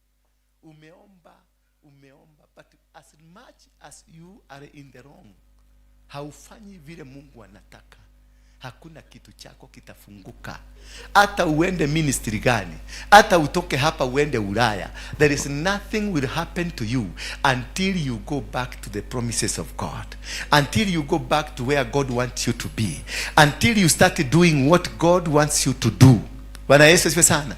Mungu atakubariki kwa sababu umerudi mahali alitaka ukue. God is a jealous God. Ni Mungu ambaye haishindanagi na mtu, lakini ukitaka mshidane anakuambiaga wacha nigusie jongwa, anavuruta jongwa yake, anakaa chini anakuambia kibia. Na yeye hata toka kwa jongwa. By the time umfike mahali ulikuwa unataka kufika, utakuwa umeanza kurudi, na ukirudi unatoa ulimi yote nje. Bwana Yesu asifiwe sana. Wazee wa nyumba yake walimfuata na kumusihi aende akakule. Walikuwa namwambia ndugiokiore baba muthuri thai nyumba thai rege, walikuwa nasema thai muthuri thai rege thai gatatu ukera muthuri ukare kanini kaheu nitwashina ngae. Mzee anamwambia pana guma mwana wako waona. Na unakumbuka ule ni ule mama alizaa anaitwa Bethsheba bia Uria. Simasikia Kamelia. Verse 18. Bwana Yesu asifiwe sana. Ambia mwenzako lazima urudi mahali Mungu anataka ukae. Lazima ufanye kazi ambayo Mungu anataka ufanye. Position yourself where God wants you to be. Wacha sarakasi, wacha vibenge, wacha kufanya vitu havieleweki. Stop that what you are doing. Do what God wants you to do. Do not do what God doesn't want you to do. Nyuma ya juma moja mzee akiomba, una imagine mzee akiomba, na mzee huyu Mungu anasema is a man after my heart. Nyuma ya juma moja mtoto yule akakufa. Bwana Yesu asifiwe sana. Kanisa lile likakufa. Nyumba ile ikakosa watu. licha ya kuomba, licha ya kusadikika, licha ya kufanya bidii zako zote, licha ya kwenda mpaka Inoro, Kameme kutangaza, nothing is happening. When you are not in the plan of God, nothing will work. Hakuna, hata ufanye nini, hata utie bidii iliyoaje, hata uite maexpert wa kusaidie, they will not respond. God will only respond to you when you are in his will. Ukiwa kwenye mpango wake, that's the time God will respond. Nyuma ya juma moja mtoto yule akakufa. Watumishi wa Daudi waliogopa kumwambia kwamba mtoto amekufa. Haleluya. Watu ambao mlisimama na wao, mlitembea na wao, wafika mahali wanashindwa, tutakwambiaje? You are not doing right. Tutakwambiaje? Hichi kitu ambacho umekililia sana hakipo, hakina nguvu, hakiko kabisa. Utatembea na watu maishani mwako, but nobody is telling you the truth because they fear. They seen, wameona moyo wako kule upo, wameona ile bidii umeweka kwa hiyo kasi, mpaka wanaona wakikwambia ukweli ni kama utakufa moyo. Wanaona wakikwambia ukweli ni kama you will not be happy with them. Bwana Yesu asifiwe sana. Lakini kitu kilikuwa kimeanguka, huduma ilikuwa imeanguka. Tuseme sana ukweli, huduma ilikuwa ishaenda, hatukuwa na huduma, ni kushikia, tulidaka ikiwa kwenye hewa ikienda. Bwana Yesu asifiwe sana. Licha ya mapambio, licha ya kutengeneza kila kitu, nothing was working because nobody was there to advise, nobody was there to tell the truth, because you need that person who will tell you the truth. Unahitaji mtu mmoja tu wa kukwambia ukweli, akwambie chochote ambacho nakifanya sasa hakistahili kwa wakati huu. You are in the wrong. Umekosea. Yes, uko na mafuta. Yes, wewe ni baba yangu. Yes, wewe ni, lakini umekosea. This is not what God wants you to do. This is not what you are not doing what God wants you to be. Bwana Yesu asifiwe sana. Watumishi wa Daudi waliogopa kumwambia kwamba mtoto amekufa, maana walifikiri mtoto yule alipokuwa angali mzima tulizungumza naye, lakini hakutukusikiliza. People, ibu narekoro nikojira muraja nitwakwirite koki, narekoro mukite rukojira nitwakwirite tumirira gashira gaka. Hapa hakuna hata mtu mmoja alisimama na mimi kuniambia no gukenia maragena he ndungata ya Ngai he muthe ene urirokite wega muno he ona gakuo kau wekirite ni ka designer takarato kau urekira thiko ici mundu wa Ngai. Ngai ni akoririkanite hindi tikoririkano Ngai ajehereire tene tondu tutiatwaranire nake, no njung'wa gucirie tondu nionire ndiramunogia, na ningethi kwenda mapambio, nikaenda kutafuta mapambio, tuguo tuzuri, tukakia tukazuri, na tukwenda Serena kukula kanyama kule. Nigetha tondu nikuo duka ta cia Ngai cithia kuria ka top player. Mwathani agocwo. The day you unakosa watu wa kukukosoa, that's the day utaanguka. The day utakosa watu wa kukwambia ukweli bayana, that is a day utaanguka. Maana nimeona katika nyumba hii nilianguka nikiwa na watu wangenisaidia. Nilikosa njia nikiwa na watu ambao wangenisaidia. Watu ambao wanakimbia kwangu kila wakati, watu ambao wanataka kunifurahisha kila wakati. Hata wakati nilitembea uchi walinipigia makofi.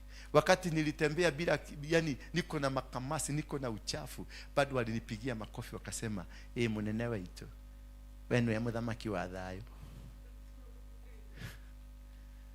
Ndukanende andu tacio muturire-ini waku. Mundu tegukwira ma, mundu tegukwira ma, ndukana mwende muturire-ini waku.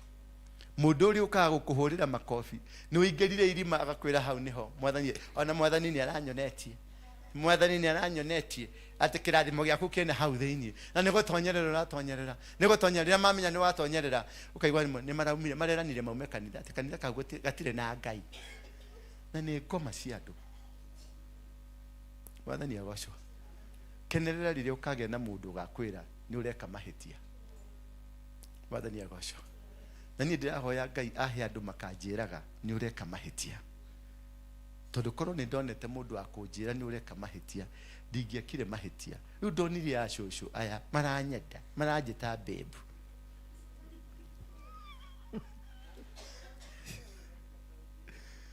Na igo ajatia guthekia tondu ndirenda gutheka. Tuendelee.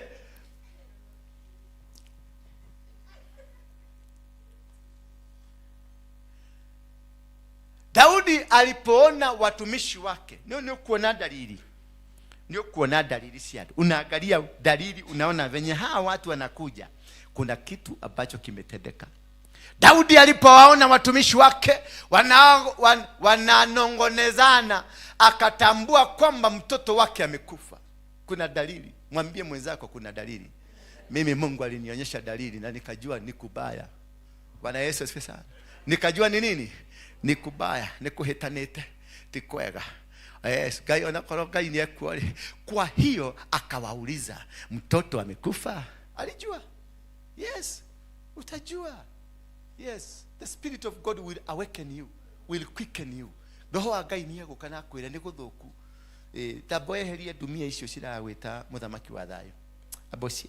Aboeherie tuthuri tu tutindaga hau tukiria matunda maku. Ng'wao wote. Nataka ndio Mungu apate nafasi ya kukuja. Kuna vitu vitafanyika katika maisha yako kuondoa hao waliosimama. Ndio nilifurahi.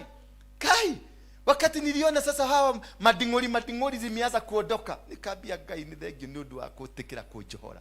Maana walikuwa wamenifuga because they had rights over me. Nilitaka kama ziwa kazuri, na bia mtu mmoja kule Wotire na Iria, unaona maziwa ya shilingi 5,000 inawekwa hapo.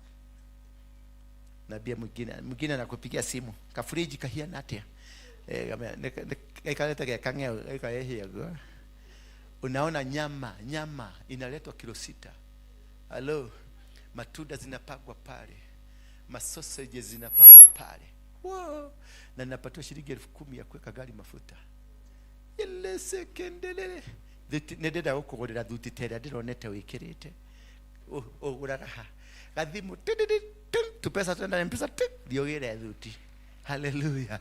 Kumbe hiyo pesa ningepatiwa, ningesaidia huyu mama kaweke kazi kake. Hiyo pesa ningepatiwa, ningefanya kazi nzuri. Watu 5-6 katika familia wangekula chakula, wangepata ajira, wangepata kuishi maisha mazuri, because that is what God called me for.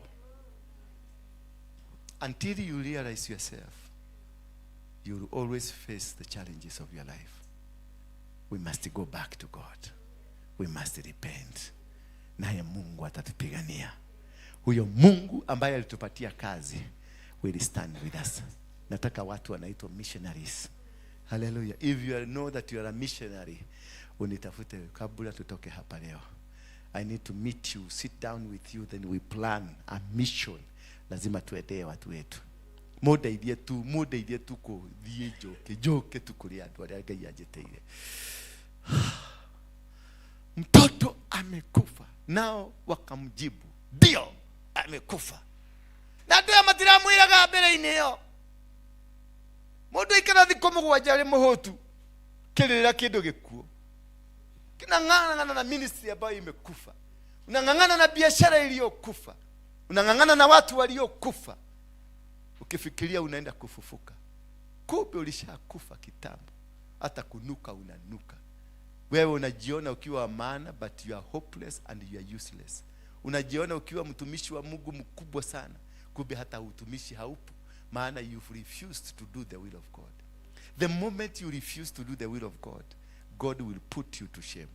God will bring you down until you recognize yourself what you are called for. Utakapotambua ni nini uliitiwa, ndio ukarudi kwenye mafuta yale yakafanye kazi kwa watu ambao ni husika, utang'ang'ana. And that is why most of us tumeng'ang'ana na maisha, tumeng'ang'ana na kazi, tumeng'ang'ana na kila kitu. Nothing is working. Unakuta Shiaredi anakuambia anainukiwa, amepigwa vita kali sana hapa. Alipigwa kwa nini? Huo mlango ulifunguka kwa nini? Mama mwingine ananiambia ati goko jokagerero jokereirwo muno goko jokere ugiokero mlango ucio urahingurire. Maana tumesikia mtu ambaye anasaidia na kusimama na maskini, naye Mungu umutetea wakati wa shida. Ni mbona kwa nini huyo Mungu ambaye anafaa kukutetea, mbona hakukutetea? Athireko. Ngai ucio wagiriro ni kurugama na kigongona gikiri tondu nikianjia kuhurwo ri, athireko. Ngai ucio ragirwo ri kuruga mana gwakwa gutikaingirwo ri ndairigurire ri nyumba ya gwakwa. Hello. That is a wake up call. And they know that gwaku ni kuirigure. The angels that used to guard you, they are no longer there. Before then, nyumba yangu haikuwa na fence, na sijai hata nilikuwa nalala bila kufunga mlango, na lions zilikuwa zinakuja zinalala nje kwangu, 4 lions. Lakini hata lions siku hizi hata kukutana nazo kwa barabara sikutanangi nazo. Baka najaribu kupitia kule kwa animals huko nione kama nitakutana na wao. Sikutani na wao. Maana zilikuwa zinaniongoza nikienda nyumbani. Kama hadi ileko. Ndege hera wali koe guko. Na wateto na wokete ha na makuo maraihu guka kugituka kiria intercessor. Gero no. Okejera. Watirere. Koko office ile tikuora ikara ume. Ngikano nyume. Galikiki. Verse 20. Nikalinae. Nende danyita. Modo nimekwagera leo. Nikwaje kulikiki. Na kulinae. Ni okerira. Ni okuhurushina, ni odo ahurushina. Ni okerira. Ane manedere erira.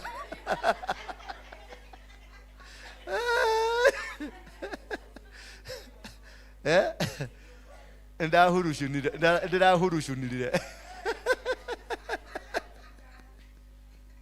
Hurushina direko. No atoire. Mwerio kesande.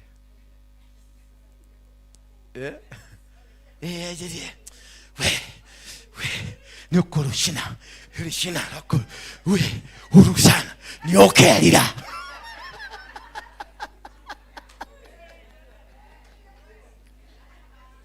Anema.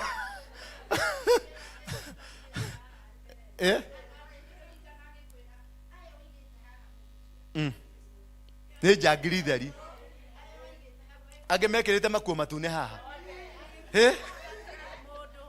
akwirire haha ri aya me haha ri ici ni hinga haha atire mundu eterera Ngai aguthurire andu ni okerira.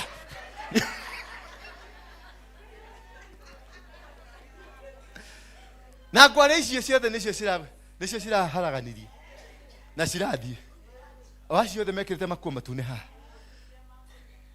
manyina manirie uguo. Onawe no uronaga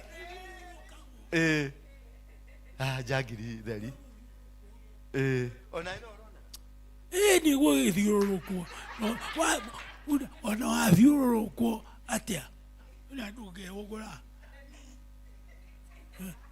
na bata mũnene nĩ kwĩhũgũra ĩno ngingo yathondekirwo ya kwĩhũgũra no tiĩrorete o hamwe natũma nginya ngine ciatheke.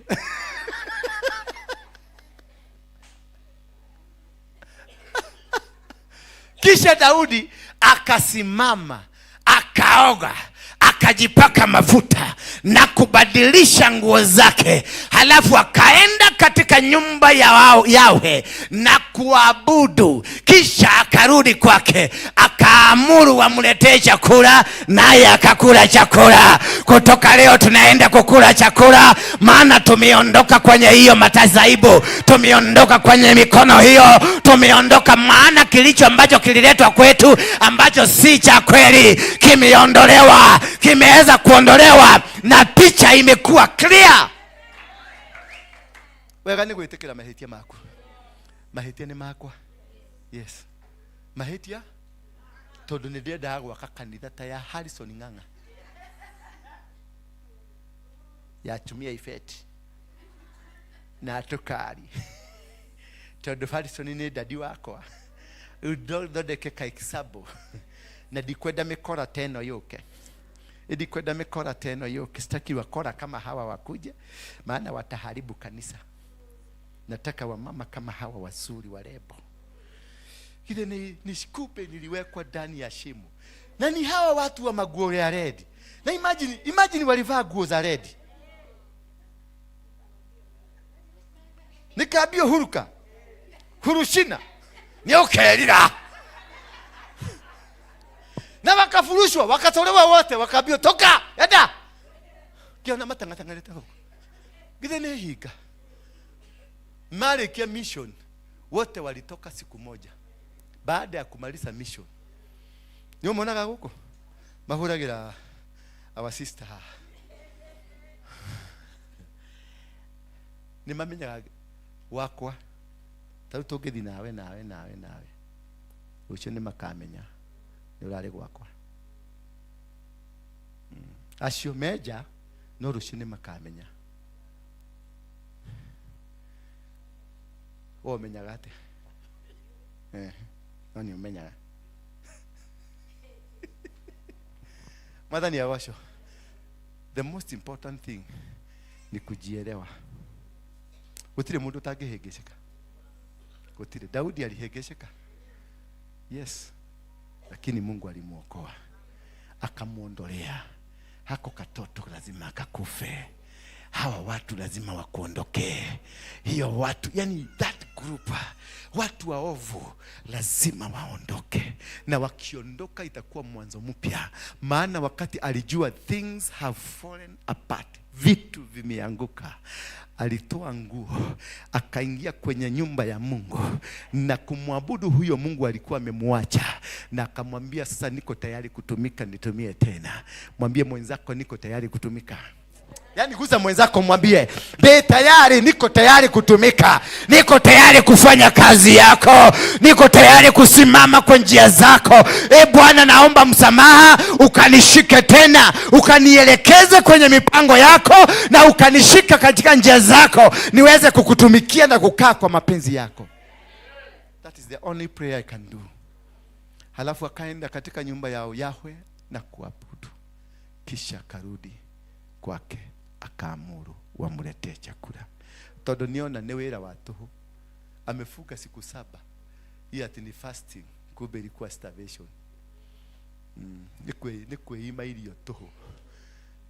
Kwe ima irio tuhu. Na to maginya joka iria ciagirwo kosikiria. Ciraga kuria ni undu wa waganu wake. Bwana Yesu asifiwe sana. Unatesa mpaka viumbe vya Mungu vilivyo ndani ya mwili wako zikakosa chakula kwa sababu ya kujitesa, kujinyima chakula. I've been fasting, kumbe nilikuwa na fast for nothing. Kumbe imekuwa nikiweta watu pamoja na wabeberesa, maana ni watu wakubwa wa maana. Kumbe I've been doing zero work until God has reminded me. Most of us here we've been doing the zero work. Tumekuwa tukifanya mambo ambayo ni zero. Hakuna kitu. Huduma ya miaka 2 tumefanya hapa zero work. Bwana Yesu asifiwe sana. 2 years of wastage. 2 years of being surrounded by hyenas. Hata duale.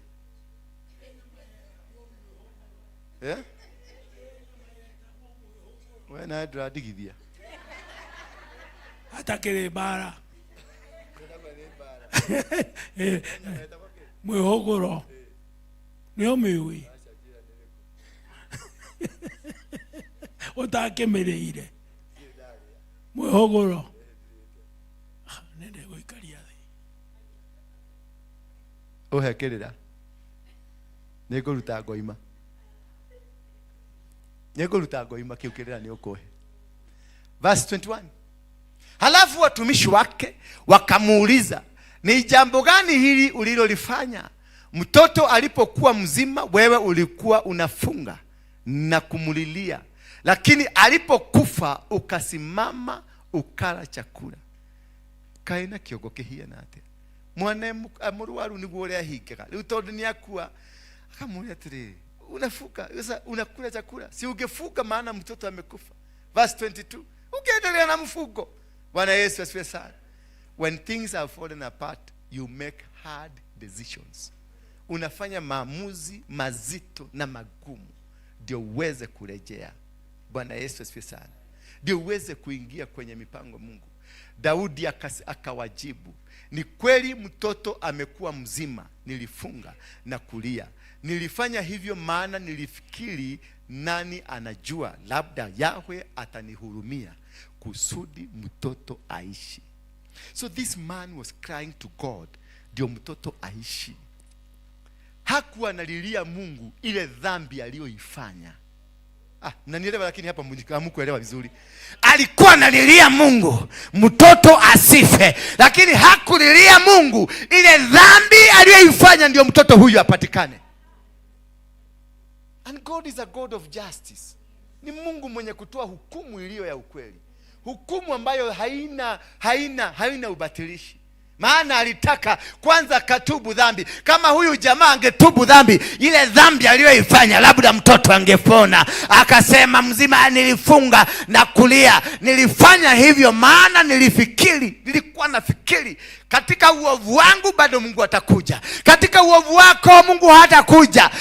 Mungu hawezi kukuja katikati ya uovu wako. Na waganu ine wakuga idagioka. Huyo mtoto lazima afe. Hiyo huduma lazima ife. Hiyo biashara lazima ife. Hiyo ndoa lazima ife. Maana si ya ukweli, iko na chukizo mbele ya macho ya Mungu. Verse 23. Lazima ife. Kwa hivyo usijali ni ambayo yameondoka. It is time for us to repent. Kutoka leo Jumapili hii mpaka Jumapili ijao tutakapo kwenda pale archives, ni wiki ya kutubu. Ile dhambi yote unajua umefanya. Halo? Ile dhambi yote unajua umefanya, ni wiki ya kutubu. Maana siku ya Jumapili tutabadilishwa. Siku ya Jumapili tutafanya nini? Tutabadilishwa. Lakini sasa amekufa. Kwa nini nifunge? Mimi ninaweza kumrudisha katika dunia.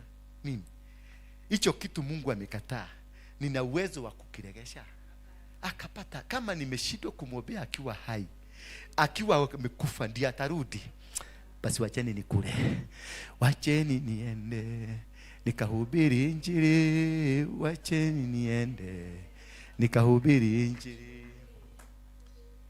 Niacheni niende nikahubiri injili ya Mungu. Na wewe nenda ukafanya kazi ya Mungu, ukaishi jinsi Mungu amekwambia ukae. Let us be upright. Tukue watu wamesimama vizuri. Maana huyu Mungu hakuna siku, hata katika hiyo hali yetu ya kuwa wachafu, huyu Mungu bado amekuwa na sisi. Ni Mungu mwenye huruma, ni Mungu mwenye ametupenda. Lakini ukiona amefika wakati wa kutuona, ni kumaanisha he is fed up with us. Tiata tuli afata mono. He is fed up with us. Bwana Yesu asifiwe. Siku moja nitakwenda kule alikokwenda, lakini yeye hawezi kurudi kwangu. Yaani ilifika mpaka Daudi akasema, mimi ndio nitaenda kule, huyo mtoto ameenda, mimi ndio nitaenda, lakini yeye hatarudi. Maana ni Mungu, ni maamuzi. Alijua ni maamuzi ya Mungu. In your failures ujue ya kwamba God has participated in whatever that is happening in your life. God is involved. Ndio kwa maana umeondolewa kwenye mpango ya Mungu, na amekuondolea hicho ambacho ulikilete kinyume na yeye. Bwana Yesu asifiwe sana. 24 tumalizie hapo ndio tuweze mutikakeme na muno. Halafu Daudi akamfariji Bathsheba mke wake. Haleluya. Akalala naye akapata mimba na kuzaa mtoto mwanaume. Naye Daudi alimuita Solomon. Yawe alimpenda mtoto yule. Kwa hivyo ukitubu dhambi ulioifanya, si eti Mungu atakuondoa mahali hapo, lakini atatimisha malengo yako hapo hapo. Maana hakuenda kutafuta mwanamke mwingine. Huyo mwanamke aliyezaa mtoto ambaye hakuwa wa ukweli, hakuwa wa kutokana na Mungu. Huyo mwanamke Daudi alilala naye akamzalia mtoto, na huyo mtoto ndiye anaitwa Sulemani.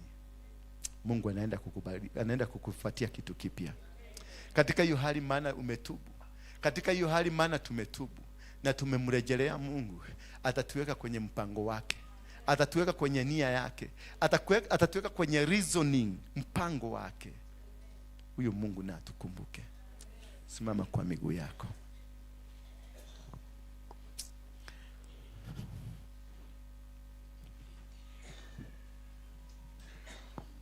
Kayo yaturirikane.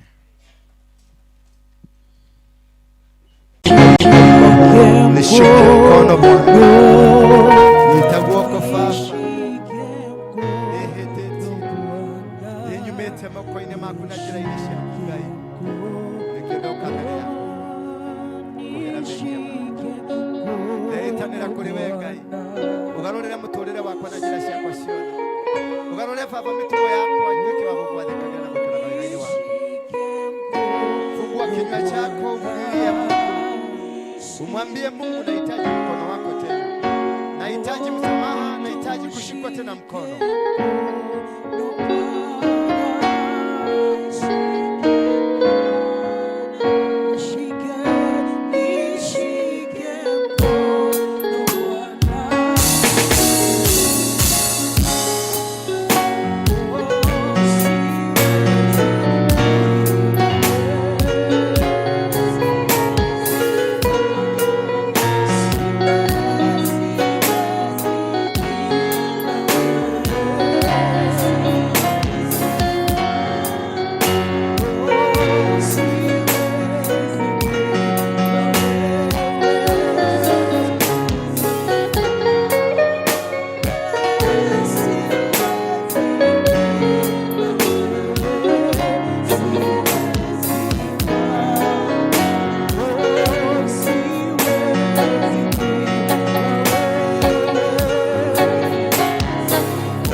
Ulimtusi mtumishi, ulimwongelea, ulikosa heshima na mafuta, ulikosa heshima na huduma hii, ulishindwa ama ulikosa nafasi ya kukosoa mtumishi wa Mungu.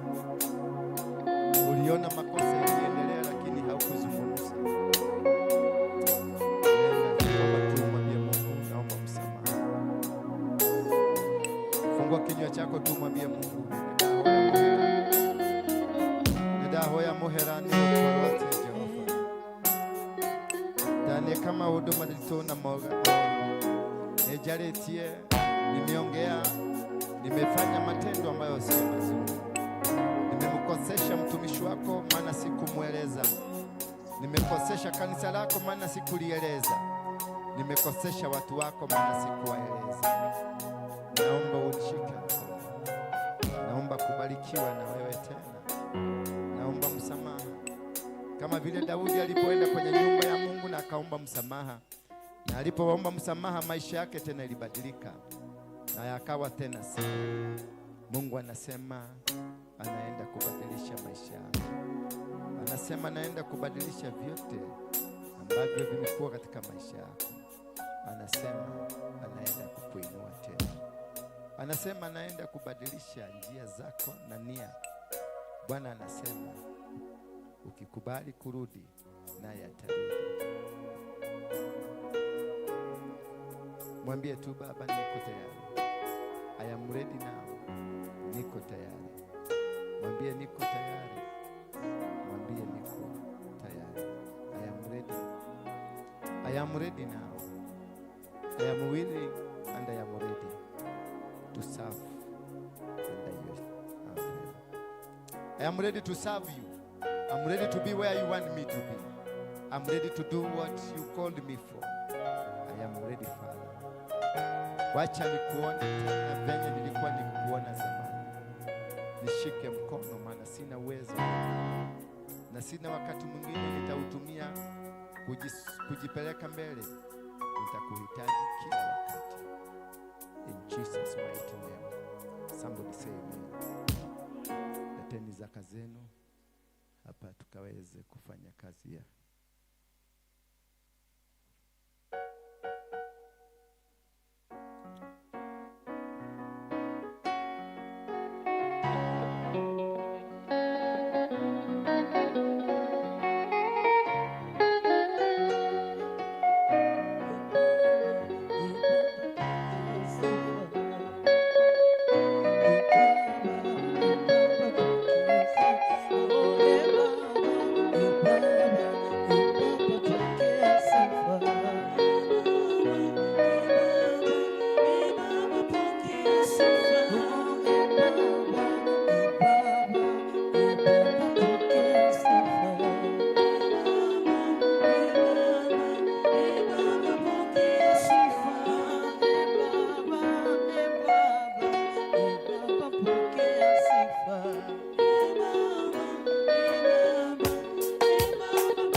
mbingu na dunia.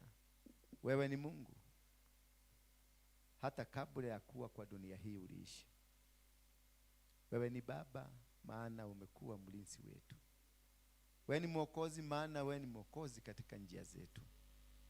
You're the tree of life, mti wa uzima. Wewe ndio maji ya maisha yetu. You are the hope of our hopes. You are the King of our kings. You are the Lord of all the lords. We worship you this afternoon. Tumekuja na dhabihu zetu na malimbuko yetu na fungo za 10 zote tumezileta mbele yako, na hata tumetoa madhabihu kulingana na mambo ambayo tunataka ukatutendee. Jehova, nainua dhabihu hii mbele yako na kusema na ikubalike machoni mwako, na ikubalike kwa kila njia, ukaweza kuikubali na ukatubariki na ukatufanikishe katika malengo yote, na ni katika jina la Yesu Kristo ninaomba na kuamini. Amen. Amen. So keti tu kidogo. Wale ambao wanahusika na watu hawa, ningependa sana tuanze hiyo mipango kutoka leo ya wazee both mahali popote walipo. Wale ambao tumekuwa na wao, sijasema mkae chini, si kusema mkae.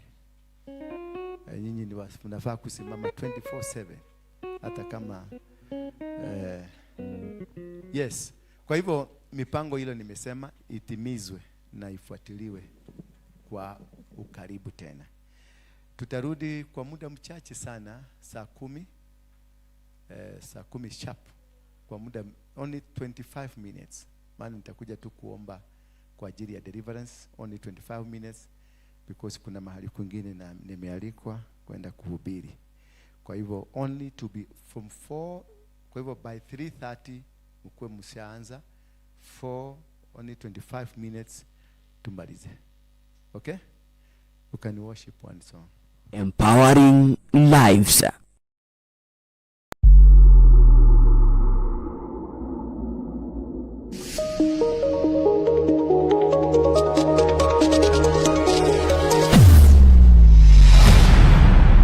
Bethel Clouds TV, empowering lives.